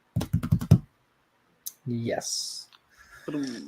Y'all ready to talk some books? It was a decent week, it turned out for me. Nothing major, no giant stack, but it was a decent stack. I want to run through these real quick, show y'all what I picked up, and we can decide which ones we're going to hit, which ones we're going to like blaze through, and which ones we pass over. But the finale to Godzilla versus Mighty Morphin Power Rangers from IDW. Love Everlasting, issue number 2 from Image Comics, which is Tom King's Substack book that's coming into print. So Ryan's ahead of the curve on that. Image for the Win with Do a Powerbomb, issue number 4, Daniel Warren Johnson's new Murder Falcon. Like at this point, yeah. which one is better? Who knows? We got to see how this one finishes. This book right here, I literally fist pump. Like I'm not even I physically react to reading this book. It's insane. This one I reacted to as well, total opposite way. Paul knows we just got done recording a video doing our DC Dark Crisis deep dive on a Worlds Without a Justice League Wonder Woman, which features the Martian Manhunter as well. It's 2 characters in each book. This is interesting. This one, I was late to the game picking it up, but this is Earth Prime Stargirl. It's Earth Prime issue 4. It's a series of one-shots about the DC TV shows bridging the gap in their off seasons. So I read that, which was fantastic. Like it was so good, especially with season 3 just kicking off. It directly takes you into that first episode. It was cool. Jurassic League number 5. We got one more issue after this. Superman Son of Kal-El number 15. The big conclusion to the story arc that went on for a while. Batman versus Robin number 1 from Mark Waid. The event that Robins as well as World's Finest just fed into this event. And nicely done. Yeah. And this was my top pick for the week over on the Comic Vets channel. I went in blind. This is Flash, the Fastest Man Alive, number 1 of 3. This is the movie prequel tie-in, bridging the gap from the Snyder Cut to the Flash standalone movie. So I was really excited to see what they're going to do, especially after getting those Black Adam books, seeing how much they're actually building the universe and how much actual content on each of these characters we're getting. I don't want to miss out on stuff, so I was excited to see what they did, and they did not let me down. I'm excited to talk on that. But I'll let you guys start picking some books. Y'all make the call. What do y'all want to go deep in any of those? Y'all just say, yeah, pass and burn through. You want to do the Flash? Let's do the Flash. Ryan, did you read the Flash? No, I did not. Well, then we're about to tell you all about it. Yeah, cool. Like I said, it's the movie tie-in. They're doing 3 issues. So this takes place after the events of Justice League. I'm going to say the Snyder Cut because that's the only Justice League that exists for me. And Flash is back home, from the movies that he was not a superhero, just a kid running around, just trying to figure out, make something of his powers. The events in the Justice League movie were the first time he actually superheroed. So he's back home trying to learn how to be a superhero and failing miserably. And I believe it was Intergang, wasn't it, that was bringing on the weapons and stuff. There was a criminal organization that was dealing in super weapons and stuff, and Flash was trying to get in the midst of it. And they pull out the big villain Girdle, who's just a man made of iron, and the Flash attempted to push him, didn't work, so he attempted to punch him, and he broke all of his hands, both of them, all his fingers, and he had to flee. And when he fled, he decided he needs help, and who else is he going to get help from than the man who went and recruited him to begin with, Ben Affleck's Batman. So they actually start looking at some of his abilities, some things that he can do differently. Alfred makes an appearance in here, and we see that Alfred is, as Jeremy Irons Alfred was doing the whole time we saw him, he was working on tech for Batman.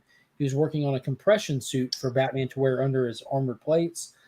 Batman kind of practice and trains with Barry and figures out that if he moves not just fast enough, but a certain way, he's able to readjust the molecules in his body to make it when he punches stuff, it's actually harder. And he's not just going to fracture his hand. So they discover those little things like that, the little nuanced details. And then by the end of it, we see that Girdle had a motive. He's being used by this criminal empire just because he needs money for medical stuff for his father, the whole sympathetic villain thing. But unredeemable. He chooses to be unredeemable by the end of it. But Flash ends up taking him down, and he does it in a new suit that Batman gives him, which is the suit that we see him wearing in the trailer, given to him by Batman. It's a compression suit that fits in that ring. So we see where he gets the Flash ring from, how the suit fits in it, and how he's learning to use his abilities all in that first issue already. Yeah, I was, I really enjoyed the story. I'll be honest, the art just wasn't for me. It was goofy art. It was anime manga art, a lot of it, and it's just not my cup of tea. Like other people may enjoy it, it just wasn't for me. I thought they could have done a lot more with the reveal of his new costume when they first show it.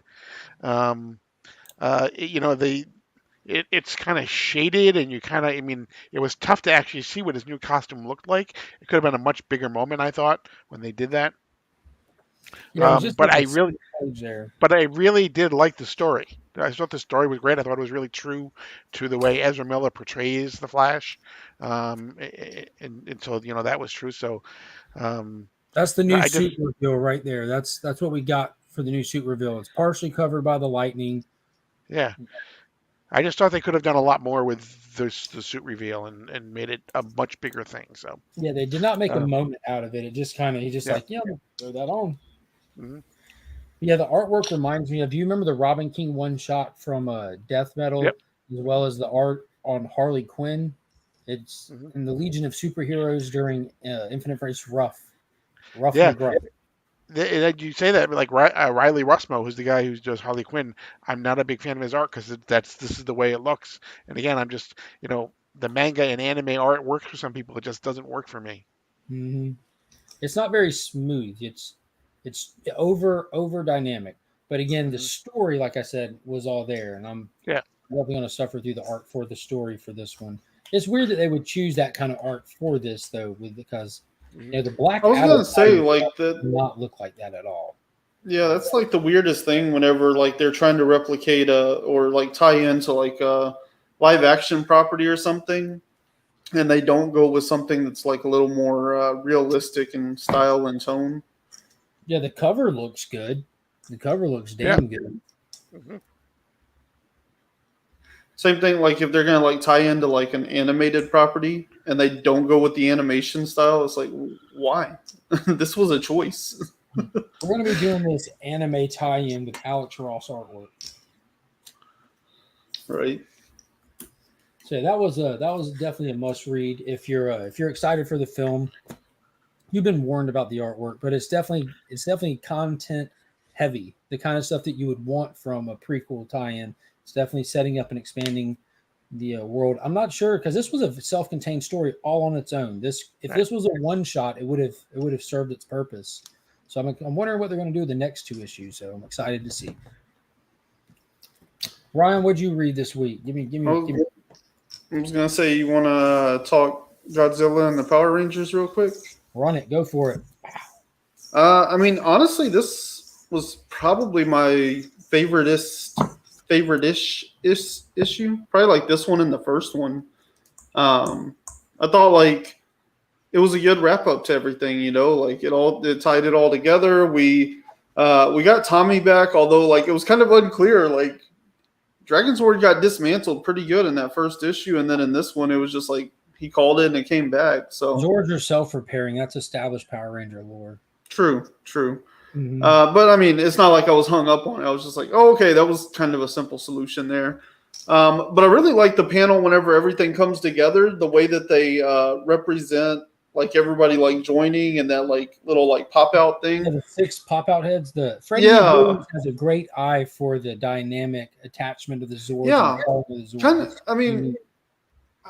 It's not really my favorite art style for a Power Rangers property that we've seen so far, but I do like a lot of the creative decisions on it, like that, or like in the first one, whenever they make the Megazord the first time and he does like all the electric and like kind of like connects all the dots for you, and it's like, oh yeah, like that's great artwork. It takes me from where we are to where I need to be, but like doesn't have to show me every step of the way.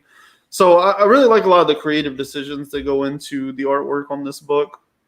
But this issue was fun. It was just an all-out brawl with whatever the three-headed one was, and then Godzilla. Come on. Okay, there you go.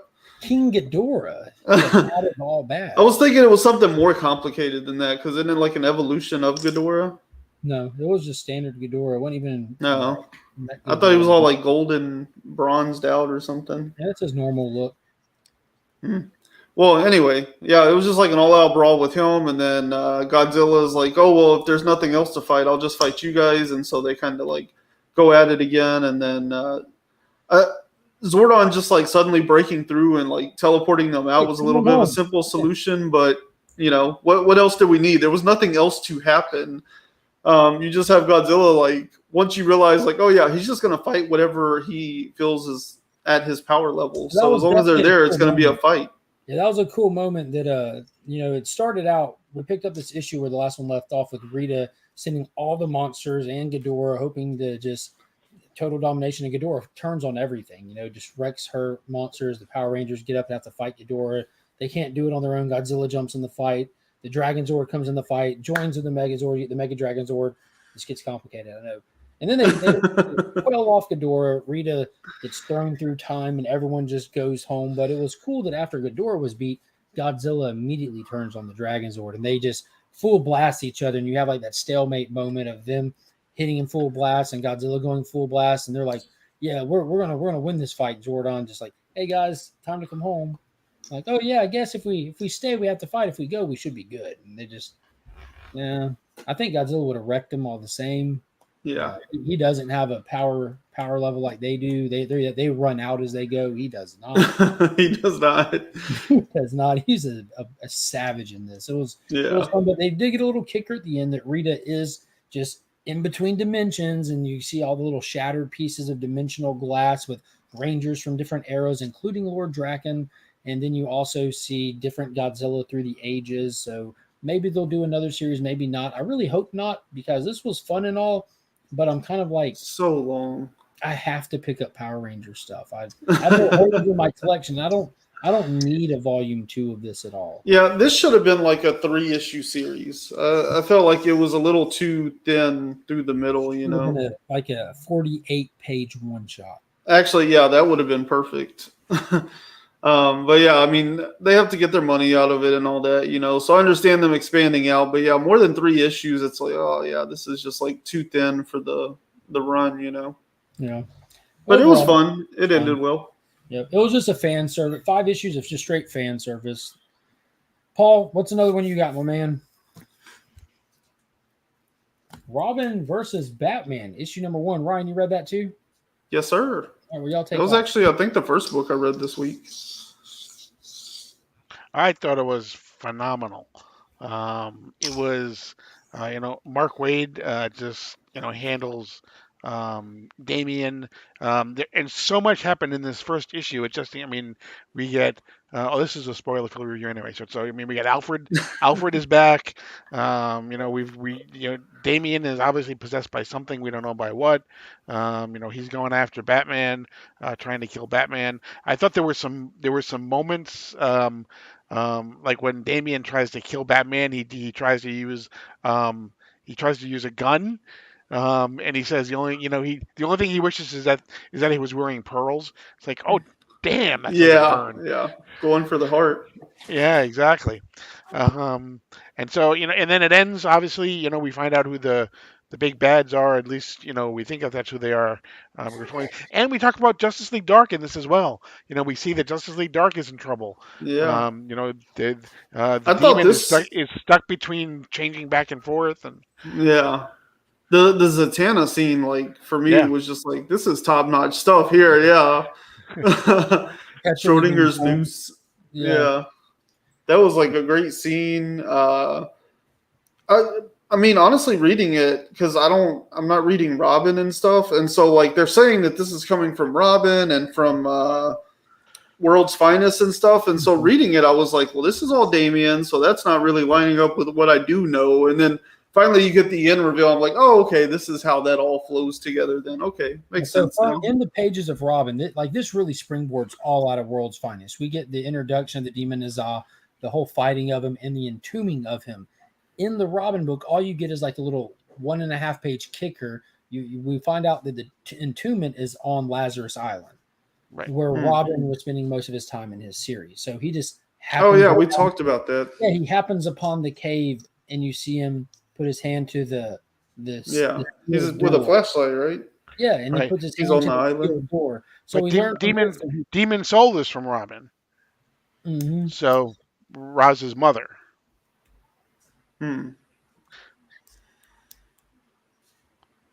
That's the one that he was talking to, right? The Mother Soul with and they're together. He's like, "Hello, mother," or whatever he said. Right, Mother Soul. Okay, so that pretty much bridges all the gaps. Robin let this beast out. Yeah. Well, I don't think there's been some things in some of the solicitations that Lazarus Island itself is going to play a huge part in this. Almost to the point where they were kind of comparing it to Krakatoa. Weird. Well, if anybody's interested, I have a lot of these books, these Robin books from this lead-in that are actually going to be posted on the Pops Attic page. That's where I sell any of my extra books. Or price to move, price to sell. I actually did a post today showing some books in a long box. All the Robin books I picked up in this run before I dropped it are going on there probably like $2 a piece or something. But be sure to check out Pop's Attic. The link is in the description of all my videos. Shameless plug. Yeah, and I think this series is going to lead into whatever the next big event is for DC, because they've been saying it's going to deal with magic. So yeah, that was the other thing I was thinking is once we got to kind of the magic reveals and all the stuff with Zatanna, I was like, oh wait, like I know Paul and Mark were just talking last week about how the next big event's supposed to deal with the Justice League Dark, and we've been seeing all this crazy stuff with magic. So this is lining up with that as well, So what we're going to end up seeing is Merlin come in and cut this demon's head off. That would be dope if they've established that there is no solution to the demon Nazah. They established that in World's Finest. All you can do is imprison him. Merlin ain't going to go for that. We've seen what Merlin can do. We've seen him go to the Source Wall, to Darkseid's parents and like grandparents and beyond, and like chump them off. Like Merlin's on some next level stuff right now. So much so that the demon's like even afraid of him. Like, I'd like to see Merlin come in and beast mode something, and because we need to see Merlin again. We haven't seen him since that annual. So if they're really going to properly seed an event, like DC is known to seed events like way in advance, and we're seeing the Justice League Dark pop up in rough shape in Dark Crisis. Seeing them pop up right here in rough shape. Like they're just having a rough go at it. Magic is flawed. Alan Scott making the comment that he did in the last Dark Crisis about something's up with magic, and we're probably going to end up in limbo again before this is over and stuff like that. Been there before, probably go there again. So I want to see Merlin pop up and just have like one of those left field moments, Right. Just leave everyone in the book's jaws on the floor. Like, what happened? Yeah, this was a good issue. I'm really excited for this. Mark Waid, man, trust the creators that earn your trust, and he earned my trust when I was in 3rd grade. I was in 3rd grade when I first read Kingdom Come. Over with. Nice. And his run on the Flash was phenomenal as well. He created the Speed Force. Thank you, Mark Waid.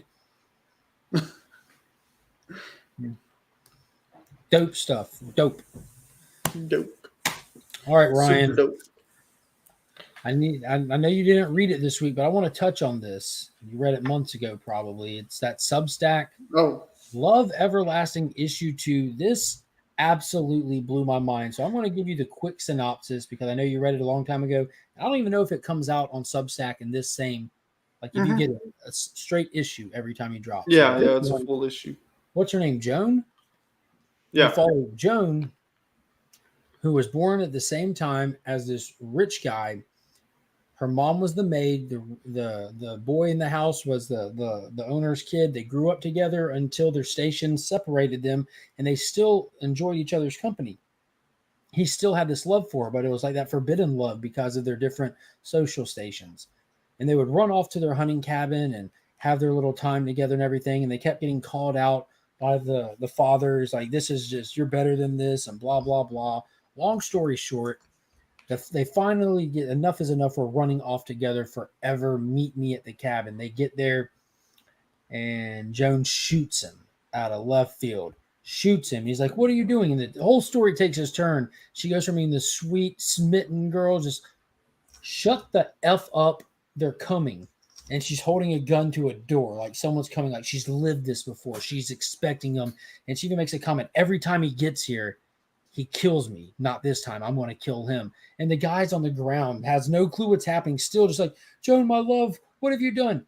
Shut the F up or I'm going to shoot you in the face. I'm like, dude, this book went from this classic romance story to just off the wall. And then this character just, you see bullets fly through the door. Didn't even open it this time. Hits Joan. She's laying there and this character walks in, monologuing at Joan and getting ready to shoot her and just finish her off. And then the dumb rich guy starts talking again. Sir, I'm dying over here. And the guy looks down and is like, yeah, I'm sorry, but Joan and me, we got this thing we got to keep doing. And Joan ends up taking the guy out. And then she crawls over next to her lover and just leans up against him. And it looks like they both die side by side. I'm like, what just happened? This is so cool. Like, because by the time they get to the turn in these issues, you were completely transported into this goofy romance book that you never knew could actually get you caught up in it. It was just, it was wow. Yeah. This was the issue where I was like, I think I reviewed it as like, this would be like WandaVision if Quentin Tarantino had done it. Yes. Like, it ends in such a Tarantino way. You're like, what just happened? Like, that went left field, but it was so genius in the way it did it, you know? It was wild. It was wild. So if I remember correctly, you told me that they kind of start revealing like some of what's happening in issue 3, and I can't wait. Yeah, 3 you start to like get a little more into the meta. Like that one I think is broken up again into like more smaller stories. And then 4 is like a really like standout issue that deals with like World War I and like soldiers' love and stuff, you know. And then issue 5, like they really give you a lot of answers, and it's a good series. Like I'm excited every time that you bring it up. I'm like, oh man, like I read this months ago, and just like to relive it through your perspective and like go through everything I went through reading it. I'm like, oh yeah, this was solid stuff. Like I'm like borderline, like should I just go like pay money and subscribe to a Substack and just go ahead and read them? But nah, I'm gonna wait. It's free, so what? Yeah, they don't charge for the book. They charge for the behind the scenes stuff, which totally worth it. Like all the scripts and stuff that he gives out and everything, like totally worth reading through. But yeah, the book itself is free. Oh wow, that's nuts. No, it was good. It was really good. I mean, it's unique because you're reading a romance book. You're reading it and just waiting for that twist, and there's a twist in each issue. It was fun. Yeah. Not like the rest of the stuff on my pool. Yeah, it's definitely a different kind of book. Are you reading that one, Paul? No? I am. I haven't read the second issue yet, though. Well, crap. I'm sorry. Should have spoke up sooner. It's a spoiler show. It's a spoiler-filled Sunday. I come in knowing that. So, yeah. Okay. Mark's favorite book. Wah, wah, wah. Did you read that? No, I didn't. I haven't been reading those really. You're the lucky one. Because we did. So there will be an in-depth, because Paul and myself over on his channel do the DC Deep Dive series, and right now it's focused on Dark Crisis. So we recorded the deep dive of this issue where we go into grave detail on it and everything that'll post on his channel tomorrow.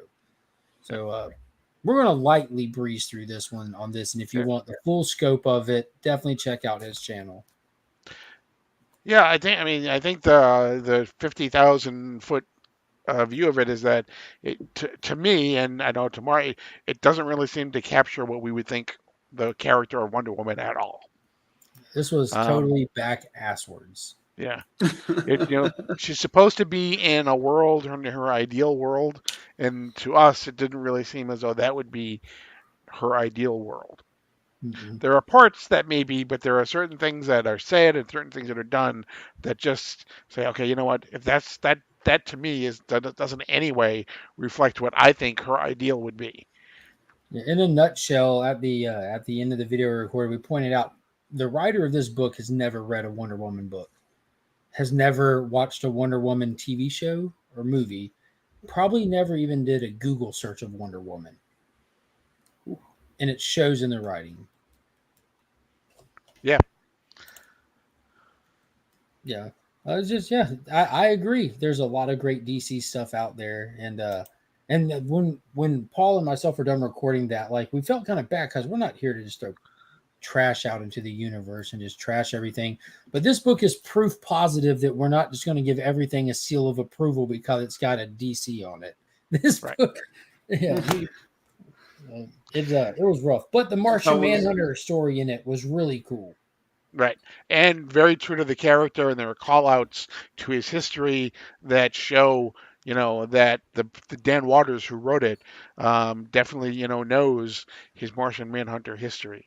Dan Waters is a phenomenal writer. I've read other stuff of him. He's doing Sword of Azrael right now. He did Arkham City, Way of the World, or whatever that title was. It was a strange title, but it was like a 6-issue miniseries.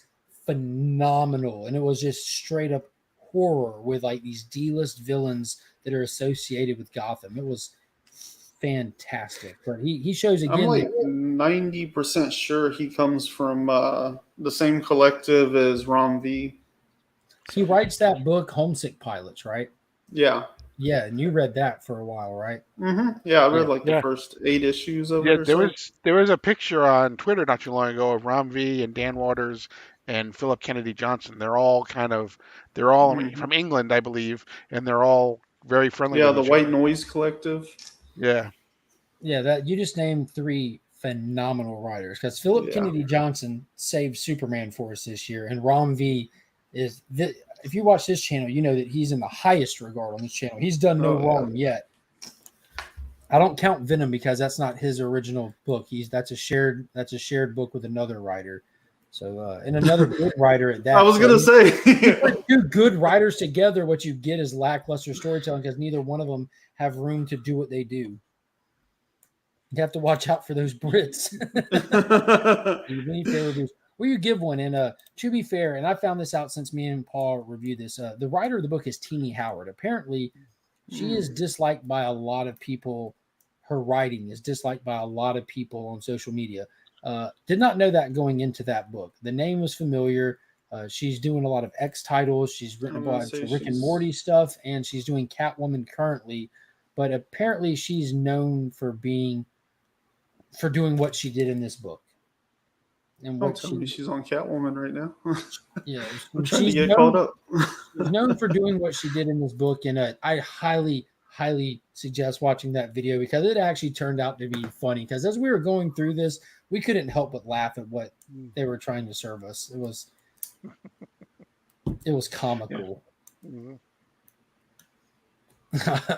I'm a Brit. They just want their country back.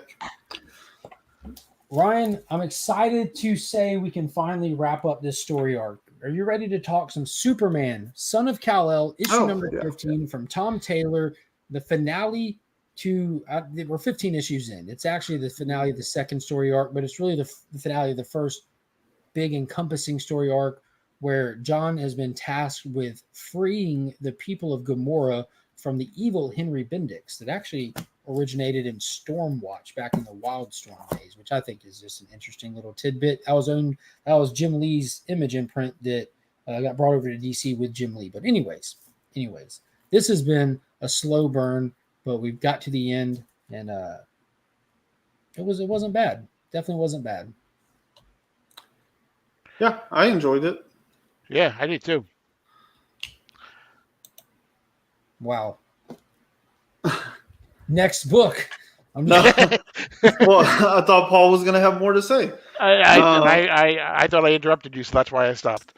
No, yeah. I really enjoyed this. The slow burn didn't bother me as much as it did for you. And ultimately, like, I kind of felt like the one thing I didn't care for in this issue was like how they put Bendix out. Not that like it was too quick or too easy, but like just like very final, And I was like, man, like he seemed to have a little more potential than this. But Lex Luthor shows up and like does a whole like turn on him, and definitely my favorite line of the week, because this is like something I talk about with my boss and business owner like all the time. Like you can't rush things. And Lex Luthor just shows up and he's like, I told you not to rush world domination. I'm like, yes, like I feel like I say that every day. So like this was a great issue in that sense. I thought there was a lot of really good character moments. My favorite line was, in space they can't hear you complain. Yeah, that was good too. Yeah. So it was cool. So this was the big final battle. You had Superboy rushing around trying to find a solution because there's a lot of booby traps where they were expecting Superboy to be there. You had Jay have to face off with his mom.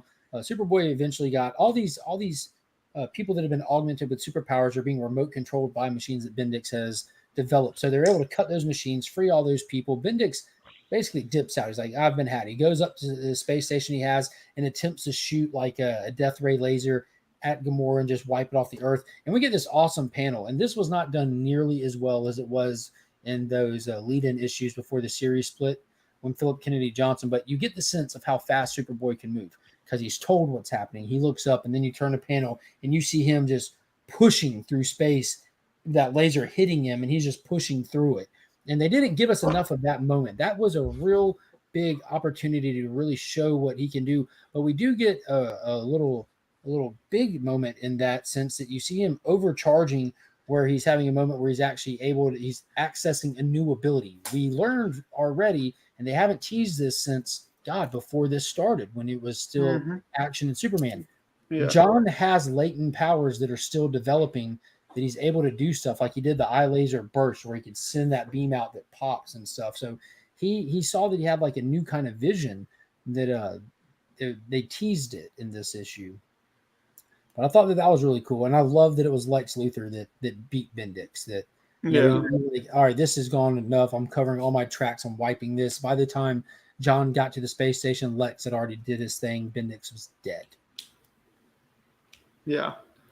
I guess that's what I didn't like about the Bendix Luthor situation is that it kind of took it kind of stole a moment from Superman, because it would have been kind of nice to see him have to decide what he's going to do with, a bad guy like Bendix, like somebody who's clearly a terrible human that doesn't necessarily deserve the same privilege as all the rest of us. But at the same time, like Superman has to find a better way, So I think that's what kind of didn't settle with me great was like they gave it to Lex Luthor to handle that final decision. I would like to see what John would do with it. Yeah. That's when we talked about. We think that it kind of expanded the storytelling to 15 inches because it could have been done quicker too, but they have to now sync up with Kal-El coming back to Earth, and so they kind of did that here. So that's kind of why we think that kind of decompressed and did a little Brian Michael Bendis storytelling. So, Sarah, this is showcase number 4. Showcase number 4. The first issue of The Flash, Sarah. I also like how, like thoughtful and strategic everything was. Whenever they're talking about like Superman could just like do thing A, except for like Bendix had already like counted on that because he's got to protect himself from all these like superhumans he's creating. And, so like the whole thing will collapse down and stuff. I have to address this comment. Glenn asked, do you think Superman will be good again? I've heard so many people say that Bendis ruined him. Now, I will not sit here and say that I hated the Bendis stuff. I didn't. I'm kind of a sucker for Superman stuff. But it's kind of like he's been around so long, there's going to be highs and lows. Bendis' run is received as a low. It really is. But Philip Kennedy Johnson has been on Superman for a while now, since January of 2021. he has been writing the Kal-El stuff. He started the John Kent stuff, and he was writing Action and Superman, and then Tom Taylor picked it up at Son of Kal-El. Philip Kennedy Johnson has brought Clark Kent back to greatness. He has written that character in a way that nobody has in decades. True to the core, and every decision he makes, small and large, to the little dialogue, just everything about it is the truest essence of Superman in comic books, and it delivers. He's brought characters like Mongol, who's a throwaway villain because he's been defeated so long, and he's added to his lore where Mongol is no longer just a person, but a mantle. And the way that you become Mongol is by usurping your father. You have to be stronger than the Mongol that is to become the Mongol that will be, so that every Mongol we see is a bigger and badder villain than what we see. Like, he's done so much and added so many aspects to this character, and he just made his return back from the War World saga. Philip Kennedy Johnson took him off planet for a saga to develop him, to wash the slate clean, and bring him back home, starting in next issue of Action Comics. Do not miss it. It's the jump on point. If you missed everything that came with the War World saga, pick up the collected volumes, read them, cheer, throw it across the room, all that. There's a moment in almost every issue that Philip Kennedy has writing Superman and Action Comics that you can point to and say, this goes to the essence of who Superman is. Every time. Yep. And like it just that final War World apocalypse when Mongol was holding the kids, like about to kill them, like legit going to kill him, has no qualms to kill him, killed him plenty of times in the thing. And Superman sacrifices the power that he needed to stop him, to save that kid. He's like, you would give that power up for a kid. That's why you're weak. And he just looks at him like, that's why you're going to fail. You know, like, because you think that this kid's life isn't worth that. That's why you're going to fail. He gave up the ultimate power to save one life. One child's life. And again, say what you will about Tom King. When he touches Superman, that's how he's written. Go back to the Up in the Sky series when it's one little girl who's missing, and Clark sitting there balancing, do I leave the Earth unprotected, and just talking to his father too. There's just one girl, Pop, like she's missing, I know. But if I leave Earth, everyone's left in danger. I know. But she could be out there waiting on me. I know. And that's all he had to say. The next issue, you see him walking out into a park, kids playing everywhere, just looks up, takes off. There's like so Philip good. Kennedy Johnson does that in every issue. Every issue. You know, well, you definitely need to read this stuff since the Infinite Frontier kicked off. January of 2021 was the Future State stuff, and then we went into, and the Future State stuff is where they teased the War World stuff, and everything that happened in Future State was a glimpse of what could be, and then they kind of worked in that direction, and then it deviates at a point to what actually happens. I wish you got here a little bit sooner, Hardcore Graveyard. Our resident DC versus Vampires panel member, Chris, he was on with us for a little while. He sings that book's praises. I'm excited for it. And I also mentioned the FOC for the 1 in 25 from today is an awesome King Nightwing John Jang variant. Definitely don't want to miss out on that. But yeah, Superman is just it's his year this year. It is absolutely his year. We've got the Action Comic #1 facsimiles dropping this coming week. We've got the Superman 75 special editions dropping. Big Time Collectibles is doing this one right here for it, that you better be watching social media, because if you're not going to New York City Comic Con, your only shot at this is going to be a very limited window on their website when they finally put them out. But we also have the 30th anniversary coming, which they did those exclusives for, but it's the original creative team behind Superman in the 90s coming back for an all-new, 4 brand new stories, introduction of Doombreaker. It's his year, man. Mm-hmm. Action Comics 1050 is coming, the big celebratory issue.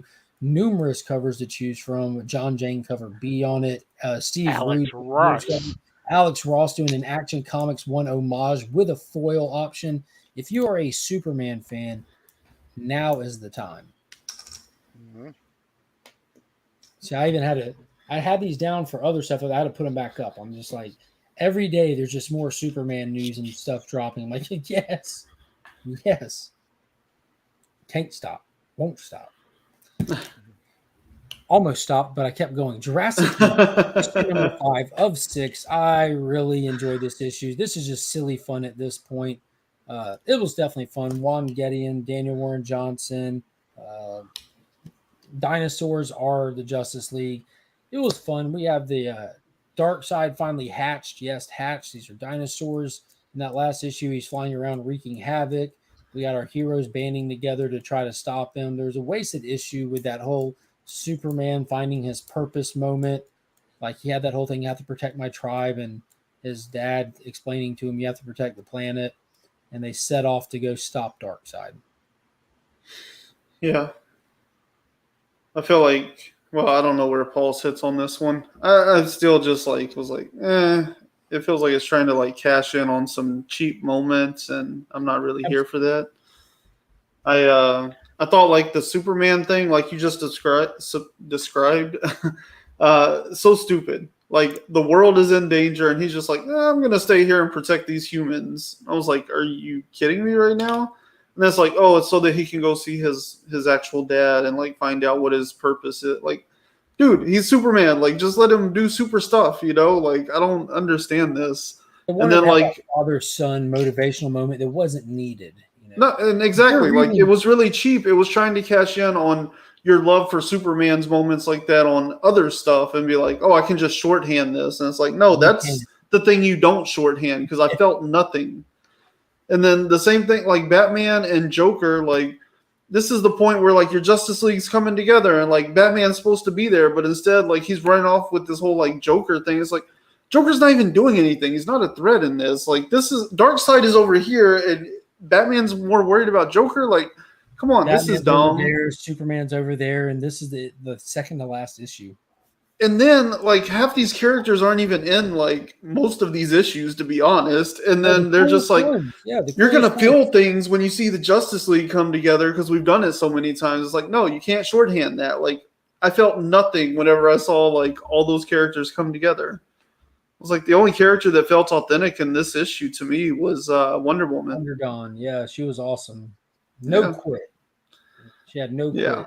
She was pretty much doing all the fighting. She got slapped around good, too. It was cool to put on Ares armor, and it was cool at Darkseid. I was like, yeah, that's not going to work. Who do you think killed him? That was a pretty good line, yeah. Yeah, I thought it was dope. So, real quick, I'm going to blaze through that one shot.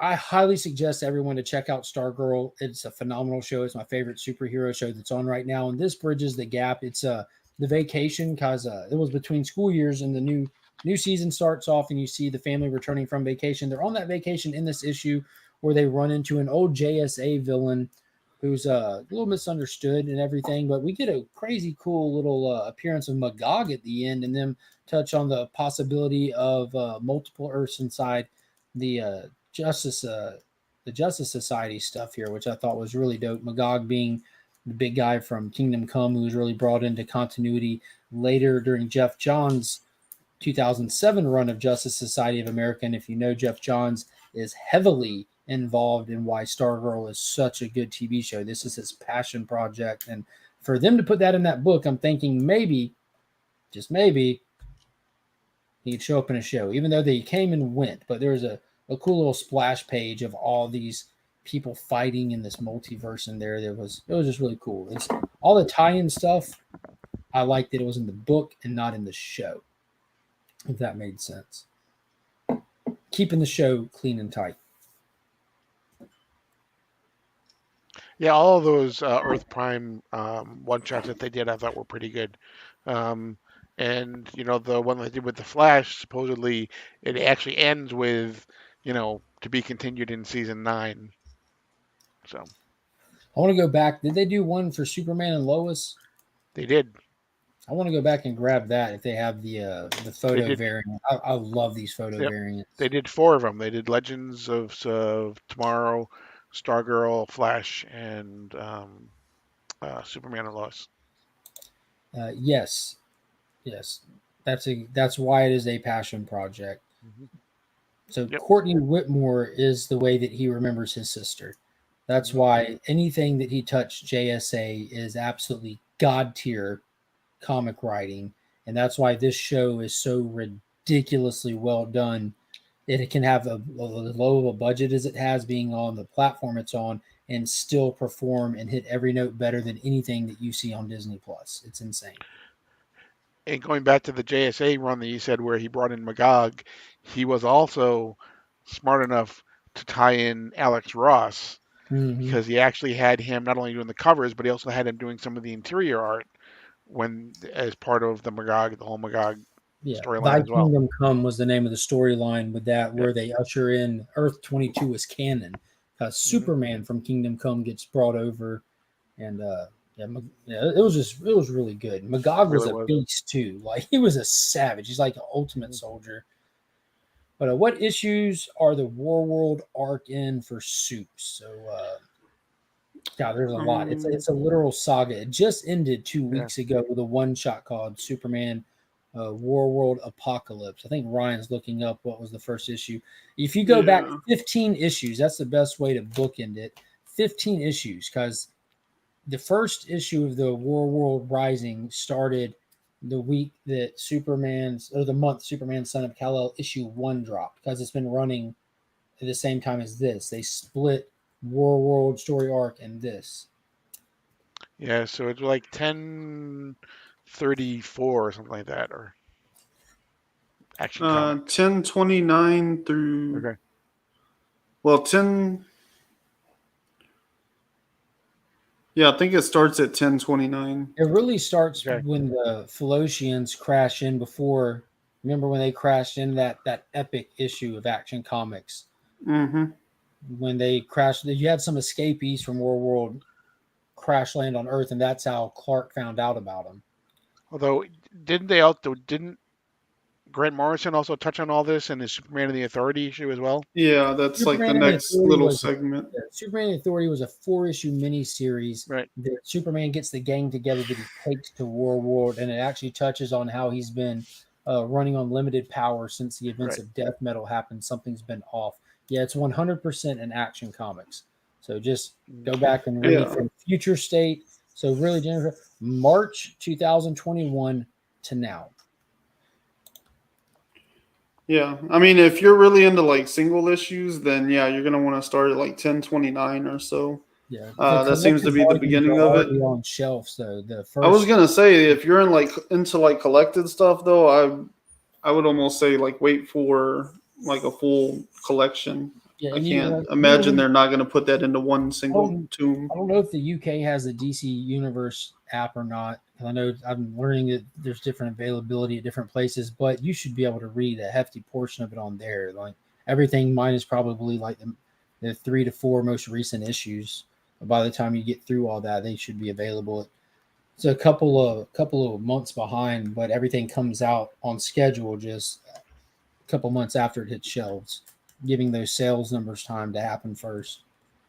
Yeah, and there was enough issues. Like by the time you get caught up, they'll be there. Right? Mm-hmm. Yeah, it was Philip Kennedy Johnson. I had the pleasure of actually being on stream with him and talking to him before all of it kicked off.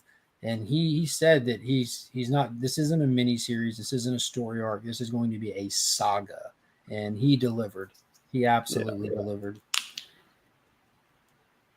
Hey, there you go. You just got the app in the UK. I highly recommend it. It pays for itself really fast. I beta tested it before it launched everywhere, like when it was still a streaming service. But one of the first things I did was I sat down and read the entire Convergence saga. 97 issues, all the main body and all the tie-ins, 97 issues in 2 weeks. So I literally paid for that app for the next decade just by doing that. Wow. So I don't regret it, man. I don't regret it. Yeah, I mean it's totally worth it. I try to read one book on there every day. Usually I make it like 5 days out of the week, so even so, like that's totally paying for it at like $75 a year or something. Mm-hmm. Or it's like $7 a month, $5.99, $6.99. I don't know what that is in UK money. I don't know. That would be a cool giveaway to give away an annual subscription to the DCU app. Yeah, that would. Might have to do that. All right. It's definitely worth it. Anyways, I got one book left. How many you got left on your list, Ryan? I've saved the best for last. Yeah, I definitely have that one, and then 3 other books that I read. How many you got, Paul? I'm actually done. I've covered all my books. All right, Ryan, go ahead. Well, I read Above Snakes number 3. That was good. Samurai Doggy number 2. Kind of a sophomore slump for it. So those two I really like because they are like basically like these characters out for revenge, sort of like Western style stories. And they kind of remind me of like, they have a very cinematic feel. There's a lot of just like very airy atmospheric panels to them. But both good reads. And then I read this book, There's Something Wrong with Patrick Todd, number 3. This is an Ed Brisson book. I've talked about it a little bit before. But the second issue was a little bit sophomore slumpy, I guess. This issue came back hard, though. I really enjoyed this one. And this is a pretty cool series. It's basically about this kid that, like, he can, like, mind control people.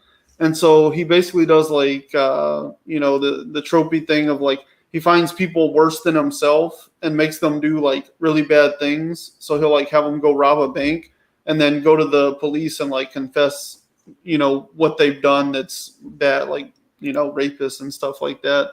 So they basically show up at the police and confess their crimes. And then things have gotten a little out of hand as of recent. And the police have started to kind of connect some dots. And they're like, wait a minute, like, this is becoming a thing. What is going on? And so they're on the hunt for Patrick Todd because he's become a murderer at this point. There's also a murderer chasing Patrick Todd. And so it's kind of getting into like, a neat little run around of who's who and what's going on, and police trying to figure out who's the actual criminal here and criminals chasing criminals. And it's good stuff. Lots of murder. There's a guy that walks around with a bag of heads and stuff like that. So it's pretty cool. There.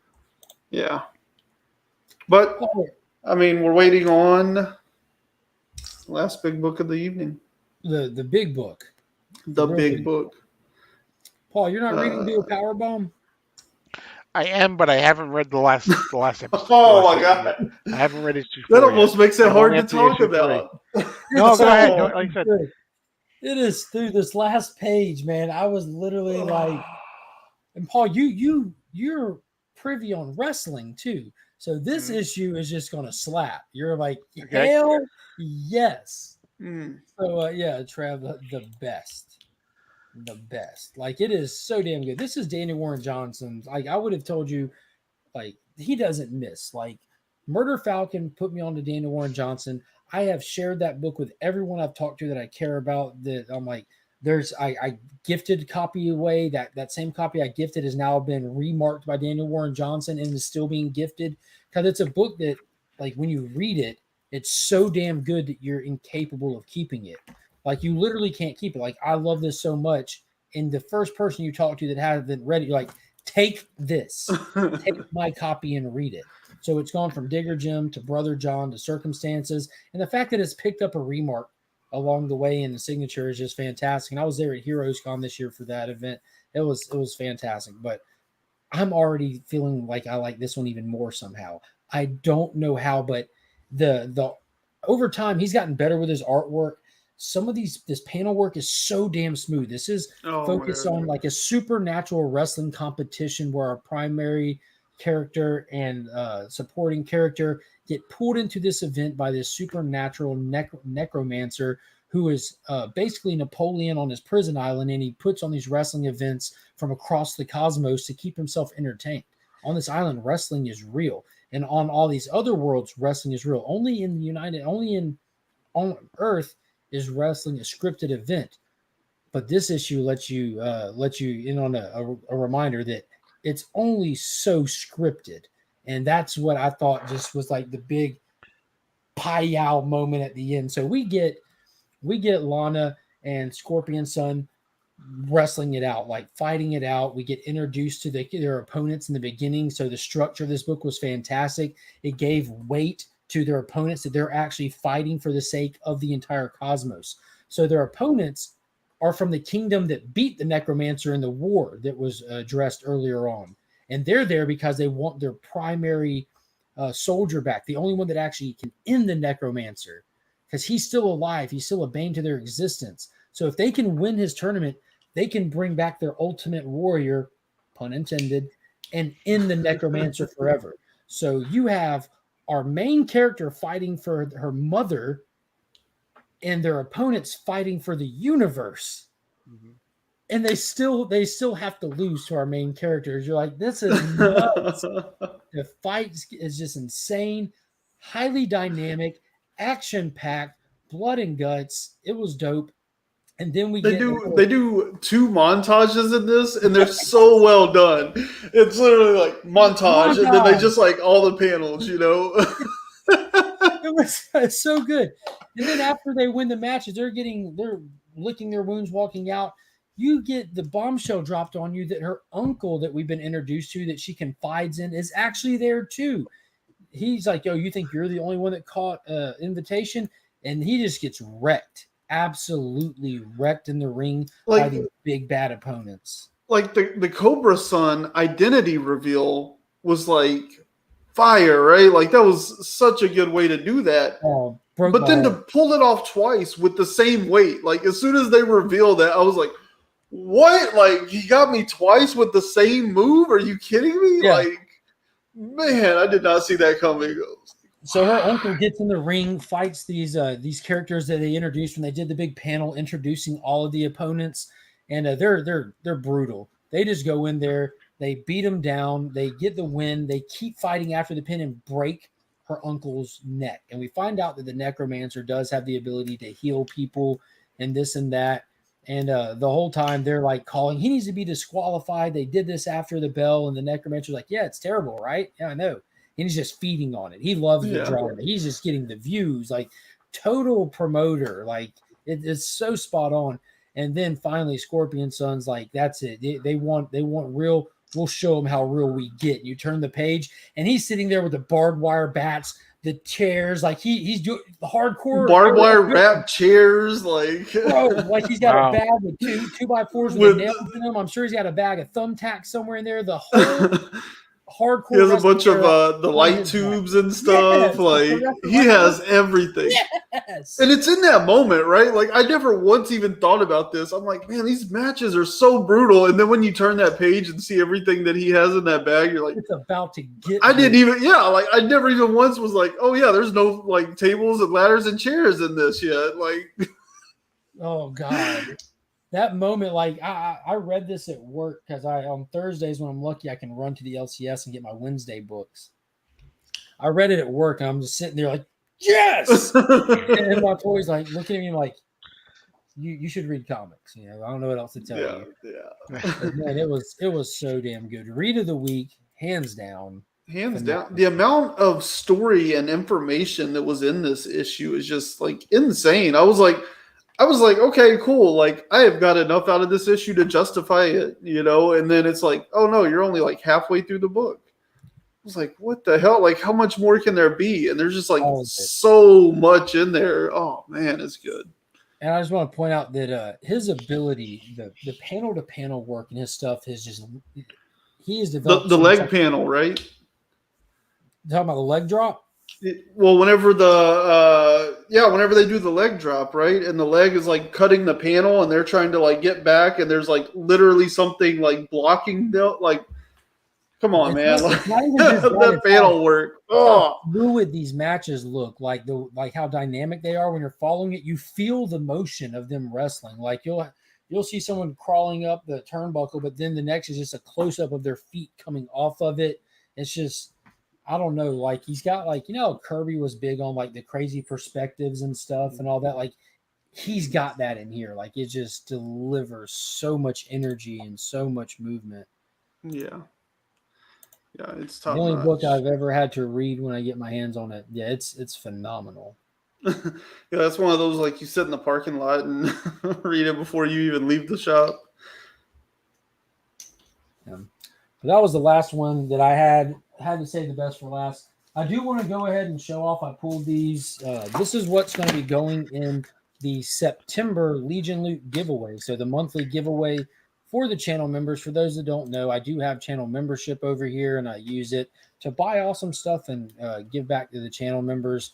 So that is that little blue button down there next to subscribe. It gets you the loyalty badges next to your name that shows how long you've been a channel member. You also get access to the custom emojis that you've seen people throwing in the chat. And you also get the welcome packet. You just got to hit me up so I know where to send it to. And that includes stickers, magnets, pins, keychains, all kinds of cool stuff. But Big Time Collectibles is a channel sponsor, fantastic online retailer that deals in exclusive variants, FOC orders, mystery boxes, just fantastic stuff all around. And they supply some books as a thank you to everybody supporting and everything. And for this month, the ones that I'm throwing in there is going to be Spider-Man 2099 Exodus #2. And this is the Scon set. So there's the trade dress and there's the Virgin. Those will be in there. We've got the 30th anniversary for Cyberforce #1. I think that's it's not a facsimile because the cover's different, but it's a reprint. It's that David Nakayama goodness there. And then talking Substack tonight. So I brought James Tynan, the 4th Substack, issue #1 of The Closet. And this is the Miko Suyon black and white version of it. And then my buddy Randy, who's a channel member, he's also the artist called Legal Burning. He hand burns with a wood burning kit. He sent me some stuff to including giveaways and all that. And we have this Joker 80th anniversary that he's done right here. Wow. So these are prints, and these prints he sells for like $20. He's a full-time artist, CGC certified, sets up at shows and everything. And he made prints of some of his pieces that or some that he did. There's his information right there.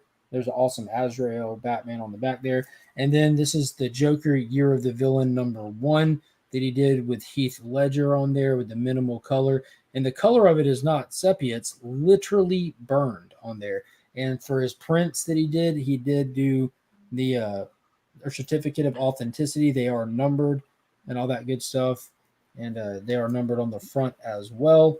And then I went and I'm very excited about this. I've got a very special book that I'm throwing in there as a little kicker book. There's actually 2 of these. They're both one of ones. It's the same comic. It's Something is Killing the Children, issue #11. It is the blank cover, but the artist Austin LeMay, who's also CGC certified artist, did these. And if you go and look on his page, he had them up for sale for $325 a piece or $600 for the set. And I ended up working out a deal and got both of them off of him. And I'm putting one in this month's Legion loot box. So in the CGC 9.8, that gorgeous Erica that he drew there. So I know a lot of people are digging that Something's Killing the Children stuff. And the other one, it'll be in next month's, is of the dragon. So it's got like the Erica and the dragon. It's like a set. So I'll be running that giveaway the first Sunday of October. So you have all the way through the month of September to join to get entered in that thing. And it does come with one of Austin's stickers in there as well. Yeah, so that'll be what's in the September Legion giveaway. Nice. Those are really nice. I hope so. Normally I put more like add-ons out of the Big Time Collectible stuff, more stuff, but those slabs are not cheap. So I'm spending the next 2 months building up the November Legion loot and just using those in there for the kickers. And the November one's going to be a Superman Spectacular. Of course, there'll be the Big Time Collectible stuff in there, but November is the big celebration month for Superman this year. That's when the 30th anniversary drops. By then, we'll have those Superman Son of Kal-El issue 17s that you know what I'm talking about. So there'll be some of those in there. We should have the Action Comics 1050, so you should be able to have some of those in there. Hopefully, we'll have some other great stuff in there. I've got a Death of Superman trade that's going in there, and I'm on the hunt for the kicker book. I know what I want it to be. I'm hoping to get one in a slab. I do have a raw one already, but I want to get a slabbed up copy to put in there. But either way, there's going to be a ton of Superman stuff because I've just been building this one for months at this point. Nice. Yeah. So that's it for tonight. Be sure to check out Sector 2815 here on YouTube. We have the DC Deep Dive, Dark Crisis Deep Dive that drops tomorrow. 10 a.m. Eastern I dare time. you to watch it and not laugh with us. It'll be hard. It was fun. It was really fun. Ryan, do you have anything going on new? Not at the moment. Well, tell people where they can find your current slate of stuff that you have, because Ryan is a writer, and he's been stretching his brain and his quill tip pen. That's probably a bit of a stretch. I don't think it is. But yeah, you can check me out at cosmic-campfire.com. That's where he has his writing stuff. Yeah. He does a lot of fun stuff. A lot of fun stuff. Yeah. And then you can find me on Instagram at Newguy. NUEXGY. That's the place. Well, I appreciate everybody coming out tonight. Be sure to hit that thumbs up. Consider subscribing if you haven't. We have a new channel member, Norin Rad. Cross the cosmos to 100 at light speed. Boom. Thank you, Norin. I appreciate that. Norin, be sure to hit me up on Instagram. That way I can get the welcome pack out to you. I do all my shipping on Tuesday, so if you hit me up, I should be able to get it out this Tuesday. Thank you, Trev. I appreciate it. I definitely appreciate all the support. Trev's a big supporter of the channel. I appreciate him a whole bunch. So tonight we are going to leave you with a video clip of Finn. Let's go with Finn. Y'all have a good night, and until next time, as always, I'm Mark, but we are Legion.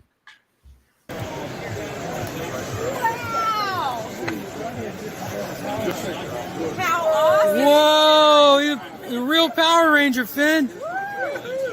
All right, here it comes. We're gonna take your picture. 1, 2, 3. Got it.